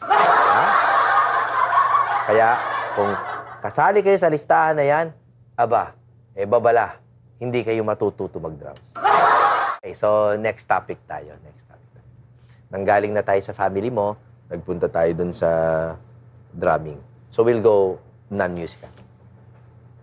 Ibahin naman natin ang usapan. Ang napapansin ko, tuwing ini-interview ang musicians, they are asked about their music. Hello? Obviously. Pero ako, I am more than my music. Ako po ay nagsikap na magtrabaho sa gobyerno, ako ay nag-abogado, and even before ako nakilala na musician, may mga negosyo naman ako. Gumraduate naman ako sa Ateneo. Pero, for some reason, talagang naikahon lang ako doon sa aking napiling larangan, which is fine. It's fine. Okay yun. Pero, nung ako ay nagsisimula sa showbiz, parang there was a part of me that wished na kausapin niyo naman ako about something else. Meron naman akong pananaw sa nangyayari nung araw sa Gulf War, halimbawa. O kausapin niyo naman ako tungkol sa church or sa kay God or sa pera or sa pagkain. 'Di ba? Dahil hindi naman ako music lang. So, Papa, kakausapin naman kita about what I feel is yung most defining characteristic. You're a very faithful man. Napansin ko 'yan, no? Napansin ko 'yan. I think INC ang iyong relihiyon. I feel that you are really one of those true faithful. No? How has your faith affected even the way you play, the way you choose clients, ganon? Meron ba siyang relationship? Okay. Meron din kahit papaano po. Siyempre, dahil iniingatan ko bilang isang Kristiyano po, yung pagpili rin, minsan meron din na gig na, parang against doon sa paniniwala. Oo. Opo. So, kailangan ko piliin. Kailangan kong may hinihindian din po ako. May kanta ka bang hindi tutugtugin? Siyempre po, kung name one or two songs. Kung may maiisip ka, meron bang song na pop or kahit hindi namin alam na sorry po, pasa ko dyan. Kunyari, Metallic Cha-Cha. Hindi. Siguro yun lang. Yun, jazz. Basta against din sa aral na pinaniniwalaan ko, sa faith ko po. Hindi ko po tutugtugan yun. Ibig sabihin. Okay. Pero kung trabaho lang, minsan kasi, meron ako mga recording po na instrumental muna eh. So hindi ko, hindi ko nalalaman yung lyrics. Walang hiya. Tapos biglang Yung pala, touch move na. Touch move, oo. Pero wala naman akong guilt dahil tinugtog ko yun nang wala yung lyrics. Correct. Opo. Correct. So malalaman ko na lang. Pero buti na lang, curse lang po. Yung words sa mga mga curse words Opo. lang. Bagay, normal na yata. Opo. So parang more expression na lang. So para hindi siya literally na hindi na ma-against dun sa paniniwala. So parang expression na lang nung siguro yung nagsulat. So less guilt sa akin nung tinugtugan ko siya nang hindi ko narinig yun. Okay. Opo, yung para sa akin. Pero, kunyari, pinasa sa akin, nandun na yung vocal track. So, parang, papakiusapan ko po na pass muna po, siguro. I see. So, yun. Kung, yun okay. lang. Ang daming SOCMED ngayon na reels na para sa akin talagang labag na sa paniniwala ko na ako pacifist ako eh. Pero parang feeling ko, kailangan na natin magsalita dito. So, let's talk about a very sensitive social media topic. Ano ang feeling mo dun sa mga iba't ibang kasarian na gustong pumasok sa basketball, sa women's sports, sa mga ganon? Bilang tao, hindi bilang musician, ano ang nararamdaman mo doon kapag pinag-uusapan yung transgender issues, binary, ganon? How do you react to that? Masyadong sensitibo. Pero yung sa akin po, siyempre, lungkot, may halong lungkot. Pero, yung, ang dami ko kasing nakasalamuha, nakasama sa trabaho po eh. So, love ko lahat yun eh. Yes. Naiintindihan ko sila. Nung nakasama ko sila, naiintindihan ko sila. Ako din, no? Opo. Pero, kung pag-uusapan na po is yung paniniwala, yung faith po, siyempre, against talaga dun sa Bible eh. Oo. Pero bilang tao na lang, yung hangga't maaari, iniintindi ko na lang yung nanon pa rin eh, yung side pa rin po, opo. Masaya lang kasi, so para sa akin, trabaho na lang at bilang kaibigan, love kita bilang ano. Oo. So, at hindi mo na lang siya wala, para sa akin, ayoko nga kontrahin. pag-usapan hangga't maaari yung mga ganyan. Oo. Oo. Pero pag umabot na kasi sa point na halimbawa, gusto nila, iisa na yung banyo ng babae at ng trans halimbawa, papayag ka ba sa ganun? Kunyari, pag banyo issue, like ako, meron po akong anak na babae, pag pumasok siya sa banyo, ang ginagawa ko tuloy ngayon, tinatanong ko yung maintenance, may iba bang tao sa loob? Opo. Kasi kung merong lalaki sa loob, hindi ko maaawat yung lalaki pumasok kasi kung yun yung patakaran nila, pero hindi ko papapasukin yung anak ko, sinasama ko na lang siya dun sa lalaki, binabantayan ko na lang magwiwi, halimbawa. Opo. So, iba-ibang sitwasyon, depende po eh. Oo. Yung, eto po nakapagtrabaho ako sa Comedy Bar. So, lahat ng kasama ko doon. I love them. Mga kaibigan ko yan. Pero nakakatuwa, wala pa ako experience. Pero kahit sila, kuminsan against eh. Opo. LGBT sila, pero kahit sila, against sila Tama po. dun sa ibang pinupush ng trans. So, iba-iba rin sila ng paniniwala. Opo. Mas more on takot. Kasi dahil nga, sabi mo nga, yung mga nagkukunwari at hindi sincere naman ng mga ibang gender po. Na basta, yung mga nagko-cross-dress na pag pwede kasing gamitin na mga masasamang loob. Tama. Di ba? Paano kung naka-BS na pambabae pumasok at hindi naman talaga... Pero puso yung lalaki. Opo. Di ba? So, doon ako natatakot talaga eh. At nandun yung mga mahal mo sa buhay. At kung hindi, kahit hindi, syempre nakakatakot po, alam mo yun. Naunawaan ko. Opo. Pareho tayo dyan. Okay.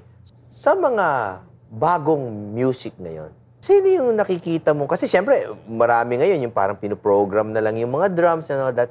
Sino yung mga live performers na bands or groups na gumagawa ng original songs, may drummer na totoo, ang kahit ikaw ay napapahanga. Kasi ako may mga ganun eh. Ako matanda na. So mahirap humanga sa mas bata. Kasi di ba lahat naman tayo may parang ganun eh na pag-iisip. Pero may mga bata na iniidolo ko na. Ang galing naman ito. Ikaw, sino yung ganun sa'yo? Ang dami po, yung mga lumalabas ngayon ng mga banda. Oo, banda. Lumalabas ng mga bigyan mo akong dalawa, drummer tatlo. sa social media. Lahat sila gustong-gusto ko kasi sabi ko nga, hanggang ngayon natututo pa rin po ako eh. Ang dami ko napapanood sa internet. Na, uy, pwede pala yun, di ba? Kahit mas bata o mas matanda. Pwede pala mag-drums ng patiwarik. Opo. Bago yun eh. Basta hanggat meron ako natututunan na bago, na-amaze po ako doon eh. So, na-inspire ako. Mag-example po ba ako? Sige, oo, please. Yung mga Sunkiss Lola. Sunkiss Lola, gusto mo sila? Opo. Hindi dahil kaibigan ko yung iba. Yung yung pero drummer. magaling talaga. Magaling talaga sila eh. Ano ba ang song nila na tingin mong hindi ako magaling sa title. Pero syempre yung sumikat na, yung Pasilyo pa lang, ang ganda-ganda na po. Maganda talaga eh. Yung treatment ng drummer doon, ay nako po. Oo, ang galing. Jenson. Idol. Zach Tabudlo. Zach Tabudlo, gustong-gusto ko. Gustong-gusto ko si Zach, pati magsulat. Opo. Falsetto, maganda. Opo. Diba? Lahat, grabe yung utak niya yun. Sabi nila, ay wala na. OPM. Grabe Hindi yung mga totoo yun. I hindi think totoo OPM is talaga. at an all-time high. Opo. Yun yung mga purist lang talaga. Nung kabataan ko, yun, hindi ganyan yung ngayon, iba na yung mga... Pero kung pakikinggan talaga nila yung music ng mga bagong generation na artist ngayon, grabe. Ibang ano rin po eh. Basta, kakaiba. Yun po para sa akin. Ang dami. Halos lahat. Yung Moira, drummer ni Moira, yung banda ni Moira. So yun, lahat. Si Moira, para sa akin, galing-galing, hindi lang yung drummer, yung buong banda, yung buong team. Ano ang difference ng band drummer sa session drummer? Special mention ko po si Kuya Cesar Aguas. So naging topic namin siya eh. Maraming gumagamit na ngayon ng term na session musician. Session drummer, session guitarist. Nag-session ako sa ganyan-ganyan. Pero ang pagkakaintindi ko po, simula nung bata ako, yan yung mga reading musicians at nasa circle po. Yung mga nagbaback up po talaga doon sa mga ano natin. Yun ang totoong session. Yun po yung pagkakaintindi ko. Pati rin yung mga session, yun po yung... Kasi para sa akin... Naman. Tama naman.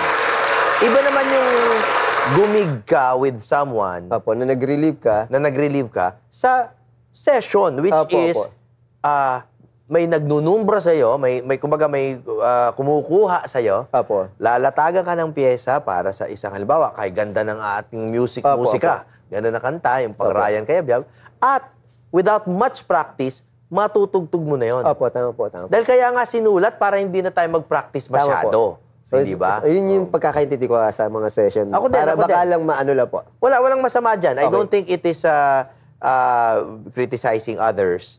Nilililaw lang natin yung definition of terms. Sila yung mga session musicians. Okay. Yung pagkakaiba siguro is hindi yung treatment sa kanta, kundi yung treatment sa process. Sa process? Okay. Yung process nung kunyari yung isang show. Yung katulad ng sinabi nyo, mas madali po eh. Kasi hindi na mag-aaral, nilalatagan na lang po. Ito yung mga reading musicians po. Okay. So, so yan ang session talaga. Sa opinion mo. Opinion mo. At sa opinion ng maraming musicians. Ngayon, ano naman, siguro ang spirit ng aking question is, ano yung difference ng approach nung purely session, yung session musician, sa isang drummer na kabahagi ng banda. Halimbawa nga, yung drummer, ng Solid Dola, drummer ng Eraserheads, na magagaling din. Pero may pagkakaiba yun eh. Ano yun? Okay. Gawin ko na lang din dahil sa experience ko, Dati hanggang ngayon naman may banda po ako. So, na-experience ko doon sa yung pagkakaiba niya, yung iba-ibang natutugtog mo doon sa session. Okay. Hindi mo akalain na, syempre, pag nasa solid band ka, yun at yun lang din na natutugtog mo eh. Pero kahit papaano, alam kong marami kang alam na musical style. Pero hindi mo akalain talaga, kuya. Nung pumasok ako, hindi ko akalain na makakatugtog ako ng mga classic na hindi ko alam, na kailangan pala alam ko. Tulad ng ano yan? Mga 70s music, na mga society na sinasabi. May mga terms sa mga kahit classical ba? Opo, classical. Na hindi ko akalain na kailangan ko siyang aralin. Dahil tinutugtog ko siya sa session. So, kunyari, hindi ko naman inaakala na tutugtog ako with orchestra po. Grabe. So, nung nasa banda ko, hindi ko siya inaaral, pinapakinggan ko lang siya. Alam ko lang siyang gawin, pero iba pa rin talaga yung actual po eh. Tsaka yung binabasa mo. So, nung na-experience ko, kailangan ko to aralin.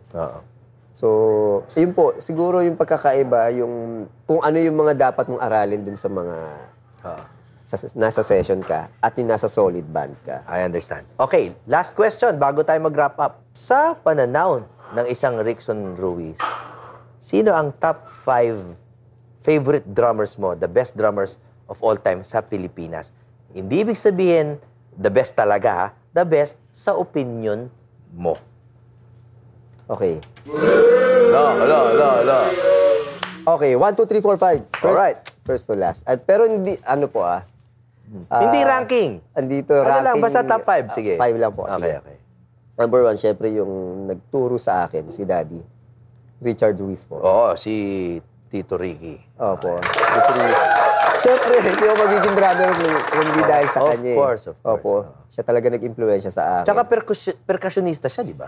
Nagpa-percussion din siya. Hindi Nagpa-percussion. naman. Pero, Mas drummer talaga. classic, nasa marching siya dati. Marching, yun. classical. Marching. And rock band po talaga siya. Rock Okay. drummer talaga siya. O, sige, next.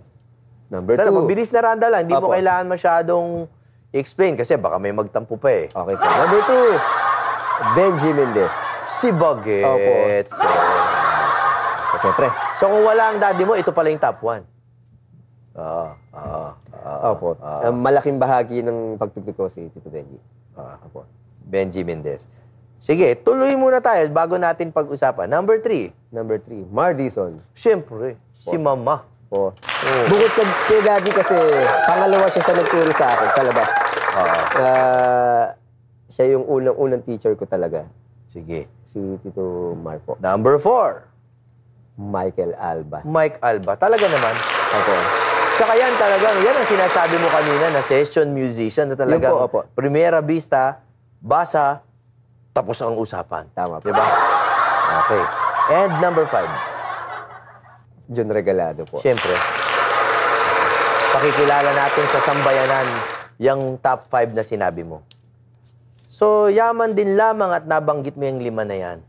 Bukod sa daddy mo na binanggit mo, yung sinasabi mong paborito mo ay si Bagets Mendez. Si Benji yan, Mendez, na ngayon ay talagang nakilala bilang Bagets kasi tulad mo, nung Bagets pa yan, 17 years old, nakita yan ng side A at nakita, napakahusay naman ng batang to. May mga ganyan talagang prodigy. So, meron siyang message para sa'yo. Panoorin natin to.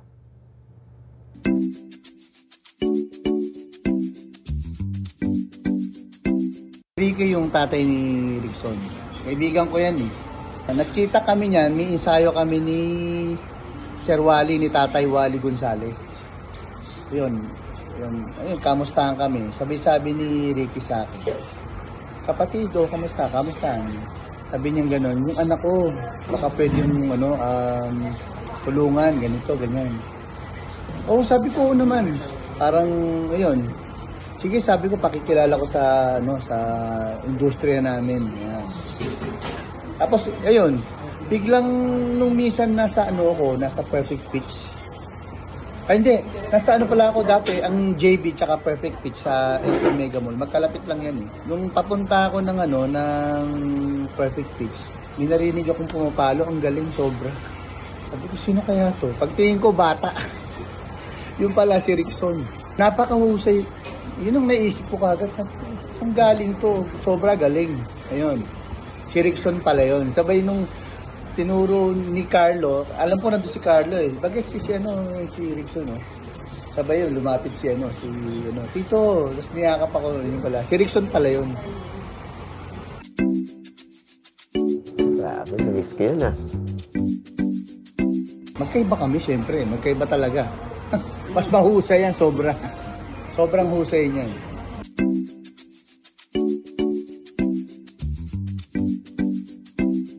Hindi lang kasi yung pagpalo ni Rickson kasi given na yun, sobra yan eh.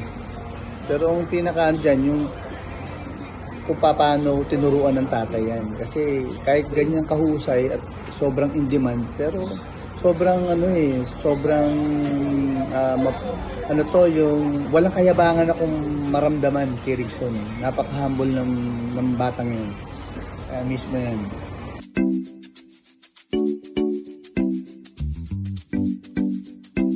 Ako'y labis na natutuwa dahil sa mga narating ni Rickson. Siguro sundan nyo lang yan. Yan yung tamang nasa tama eh. Pasensya na, hindi talaga ako magaling sa ganito eh. Ha? Basta yun na yun, mismo na. Grabe. Ay. Nakakamiss to. Alam mo pare, nakakatuwa no, na yung mga hinahangaan natin nung tayo ay nagsisimula, ngayon, sila na yung humahanga sa iyo. Ano ang ano doon? Ano ang mga nararamdaman mo watching that, no? Na yung si Bagets yun eh. No? Pero ang tingin niya, and I think it was very sincere kasi kinausap ko siya sa telepono, sincere niyang sinabi na parang lagpas ka sa kanya. Eh, alam naman natin hindi kino-compare yan eh, no? Pero ano lang yung pakiramdam nun? Siguro, kay Jimmy, kasi nasasabi niya lang yun. Siyempre, proud siya sa mga, ang dami niyang mga naging estudyante talaga eh. Kaya siyempre, isa yun yung paraan para lalo ma-inspire yung mga estudyante niya. Pero, para sa akin, wala makakapantay sa isang Bagets talaga eh. Saka, influential talaga eh. Yung era niya, yung nandito siya, nakakamiss naman, Tito Benji. Yung halos lahat siya na yung tawag dito, Bukang bibig, siya yung ginagaya. ginagaya. Oo. From set up. So, syempre, para masabihan ka ng ganyan, Very humbling, hindi ba? Parang pero, syempre, saya na syempre nakakamiss din. Oo. Lalo-lalo na sa video ko na lang siya nakikita. Sa chat na lang kami nag-uusap. Oo. Grateful po, syempre. If you were to give a message naman, pabalik, kay Bagets, kay Benji Mendez na idol natin, ano naman yung gusto mo sabihin sa kanya? Okay. Tito Benji, syempre, alam mo naman yun na wala ako dito kung wala ka. Siya yung nag-ano sa akin talaga, nag-expose sa akin kay Jimmy. Hindi ko siguro mararating to kasi isa siya sa naging instrumento para mapunta ako sa community na to, sa circle na to. Iniisip ko po, kung sakaling hindi ko siya nakita noon dun sa sinasabi niya na music store, malamang tumutugtog ako sa bar lang, nagba-battle of the bands. Which is not bad. Po yun, ha? It's not bad, no? Ibig sabihin, nasa ibang sirkulo ako. Oo. Pero yung sinasabi mo, yung kuminsan yung influence, yung spirit, tsaka yung taste na ini-impart sa'yo, kuminsan ng ibang tao, leads you to a different path. Tama po. No? For good, for better or worse, no? Pero in this case, better. You were set on a better career course dahil isipin mo yung power nung nakasalamuha mo lang, binago ang life path mo, di ba? Tama po. Yun eh. Dati, ang saya na nung mga nangyayari sa akin. Masaya ako doon sa pagbabanda, tumutugtog ako. Pero nung nakilala ko siya, ang dami pinakilala sa akin. Kayo po, nakilala ko po kayo, di ba? So, napakaswerte mo, pare, na kilala mo ako. Siyempre naman. Grabe. Palad mo rin pala. Yun, Gwe. Isipin mo, masaya ako doon sa iyo sa mga kabanda ko dati. Akala ko yun na yun. Ang saya ko nun, tumutugtog kami, kakasama kami, solid kaming banda eh. Pero nakilala ko siya, ayan, mga pinapanood ko sa TV, sa mga shows, sa mga concerts, sa video. Hindi ko akalain na makikilala ko, makakasama ko pa po sa ano. Dahil sa kanya yun eh. At ngayon, hanga siya sa'yo. Okay, sige. Siguro, mag-change topic tayo, no? Pupunta tayo ngayon sa actual niyang pagpalo kasi finally, nakausap na natin siya, nakilala na natin. So, kahit hindi priority ng show na ito, ang i-feature ang musical skills nila. Kasi nga, as I said kanina, ang priority natin, makilala yung tao behind the music. Pero hindi naman natin pwede wakasan ito kung hindi siya pumalo ng konti. Ito lang yung drums, oh. Nag-aabang. Baka magtampo, baka mag-alsa balutan pag hindi siya pinalo. Alam mo, marami talagang tao. Halimbawa, si Mardy, pag hindi pinapalo, diba, feeling nila hindi sila appreciated. So, sa pagbabalik, gusto ko may suspense eh. Sa pagbabalik, magko-commercial na kami, dami namin sponsor eh. Papaluin na natin ang ngayon, tingin kong nasa tugatog ng drumming world sa Pilipinas. Rickson Ruiz. Dito lang, sa nag-iisang TV show, pinakamalaking TV show, na wala sa TV. Ang ngayong gabi, with Jimmy B.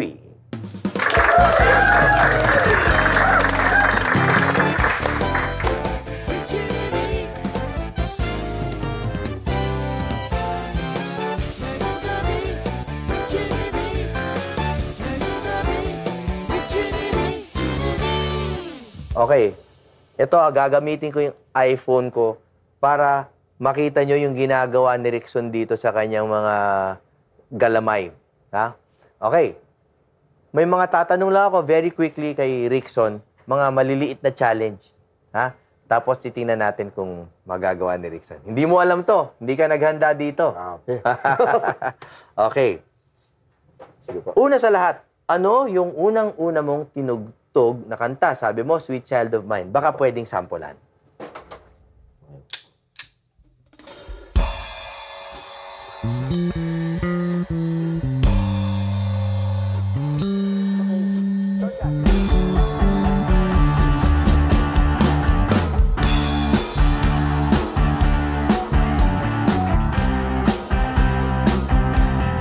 Okay. So, very clearly talagang alam na alam niya yung Sweet Child of Mine. Okay. Ngayon, alam na natin lahat ng mga tinutugtog ng mga karaniwang banda. Pero napatugtog ka na ba ng cha-cha? Opo. Cha-cha, okay. Bigyan mo nga, kasi alam na nila lahat yung ibang yan eh. Pero bigyan mo nga ako ng cha-cha, tapos mamaya may twist tayo. Sige. Okay. Paano ba ang basic ng cha-cha? 1, 2, 1, 2.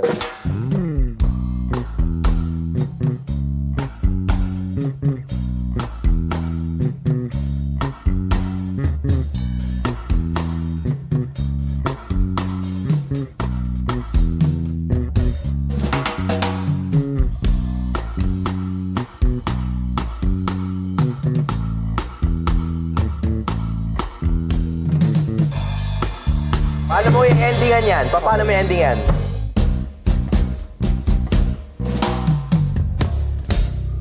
Yun! Walang baka noon, Diyos! Ang galing-galing talaga eh. Okay. Ngayon, lahat ng tao, lahat ng drummer, ang unang tanong, paano ba tugtugin yung Rosanna na yan? Kasi ang hirap talaga ng Rosanna. Parang it's really expected na pag drummer ka, alam mo yon. So, patingin naman ang version mo ng Rosanna. Okay po.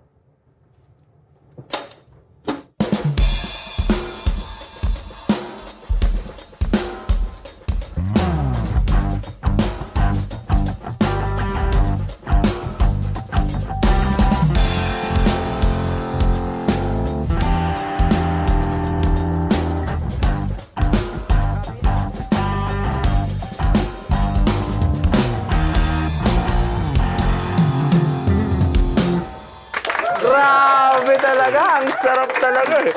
Okay. Ngayon, yung sinabi mong mga Mr. Mali, di ba? Kunyari, si Mr. Bad Timing.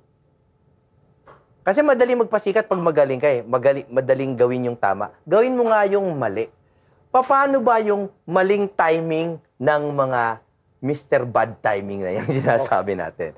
Kunyari, may kumakanta ng kahit anong kanta. Tapos, eto na si Mr. Malay, sisirain niya na yung kanta. Okay. Doon tayo sa Rosanna. O sige, Rosanna, kunyari. Chorus.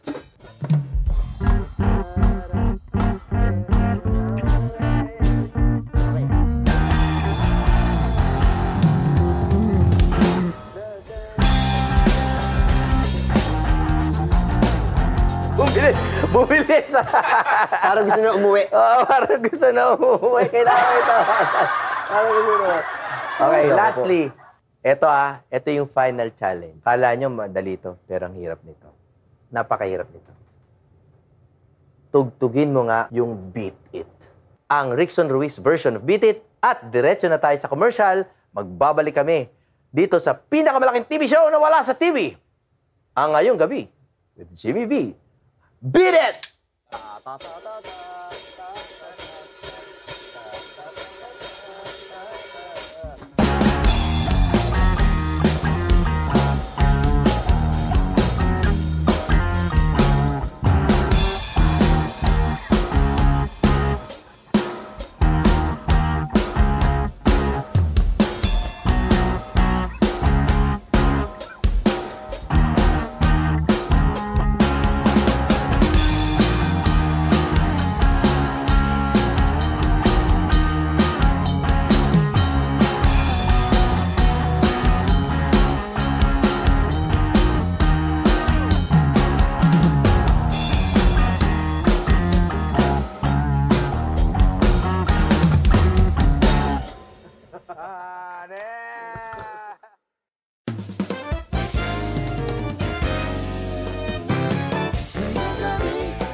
Welcome back to Ngayong Gabi with Jimmy B Season 3. Maraming salamat po sa lahat ng mga nanonood, and that concludes our first episode ng Season 3 ng Ngayong Gabi with Jimmy B.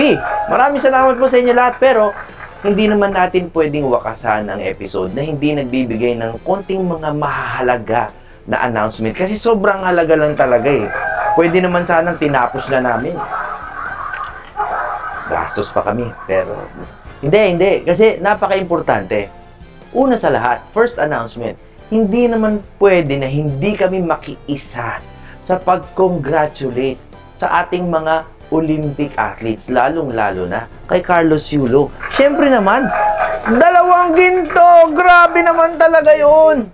Grabe naman talaga. And as of taping, yan pa lang ang nananalo. Malay natin, as the airing date comes, baka naman yung ating mga ibang bets doon, tulad nila Ira Villegas at Nesty Petesio, malay mo, manalo din. Sure medal na eh. Sure medal. Ang tanong lang kung giginto. So maraming salamat, Carlos Yulo, at sa ibang Olympic athletes na Pilipino na nagbibigay karangalan sa ating bayan. Ito po yung announcement natin, Carlos Yulo, and to your family. Kung kayo po ay pupunta dito sa Aromata, hindi po kami mayaman, pero meron po kayong 30,000 pesos worth of food and beverages sa order ninyo kung gusto nyo mag-party dito o magdiwang hanggang end of October. Bakit kamo hanggang end of October lamang? Dahil ba kuripot kami? Hindi. Dahil po kasi may chance na lumipat ang Aromata. So habang nandito po kami, up to October for sure, kami po ay nag-aalok sa inyo nitong 30,000. Pasensya na, hindi po ito 100 million na kondo. Wala naman kami nun. Pero at least, food and nourishment ang aming maibibigay sa iyo. Maraming salamat, Carlos Yulo! Pangalawa, maraming salamat sa aming major sponsor, our presenter, Aromata. Kayo po ay pwedeng pumunta dito at anytime dito sa 120 Scout Dr. Lascano Street. Dito lang po yan sa Tomas Morato. Kung gusto niyo po malaman kung sino yung mga banda na tumutugtog dito, punta lang po kayo sa aromata.ph sa Facebook and follow all the links dyan sa baba. Marami na kami ngayon. Magsisimula na kami sa mga ibang kung ano-anong link. Kahit sa Friendster, meron na rin kami. Hindi, wala Friendster. Meron po ano? Anyway, and third and final announcement. Our airing date, di ba, is every Saturday, 9 p.m. Pero, for our second episode, sa August 24 pa po kami e-air. Okay? Hindi po this coming 17. Bakit kamo? Sa August 24, kasi meron po kaming exciting development, kaso hindi ko pa pwedeng i-announce sa inyo. But there's an exciting development. We have a deal with a certain corporation, at kung yun ay matuloy, baka lalong lumaki ang Ngayong Gabi with Jimmy B. Kahit hindi na ako lumaki, yung show na lang ang palaki natin. Okay? So yan lang po ang aming mga announcements. Kami po ay nagpapasalamat. Now, sa mga fans na Ngayong Gabi with Jimmy B, maraming salamat po sa lahat ng aming mga kaboses! At kayo po mga kaboses namin na lagi sumusuporta sa Ngayong Gabi with Jimmy B, punta lang kayo sa Aromata at sabihin nyo lang yung code na Jimmy B Pogi. Seryoso yan ha? Sabihin nyo lang Jimmy B Pogi and you can avail of our 10% discount. Dito lang sa nag-iisa at pinakamalaking TV show na wala sa TV, ang Ngayong Gabi with Jimmy B.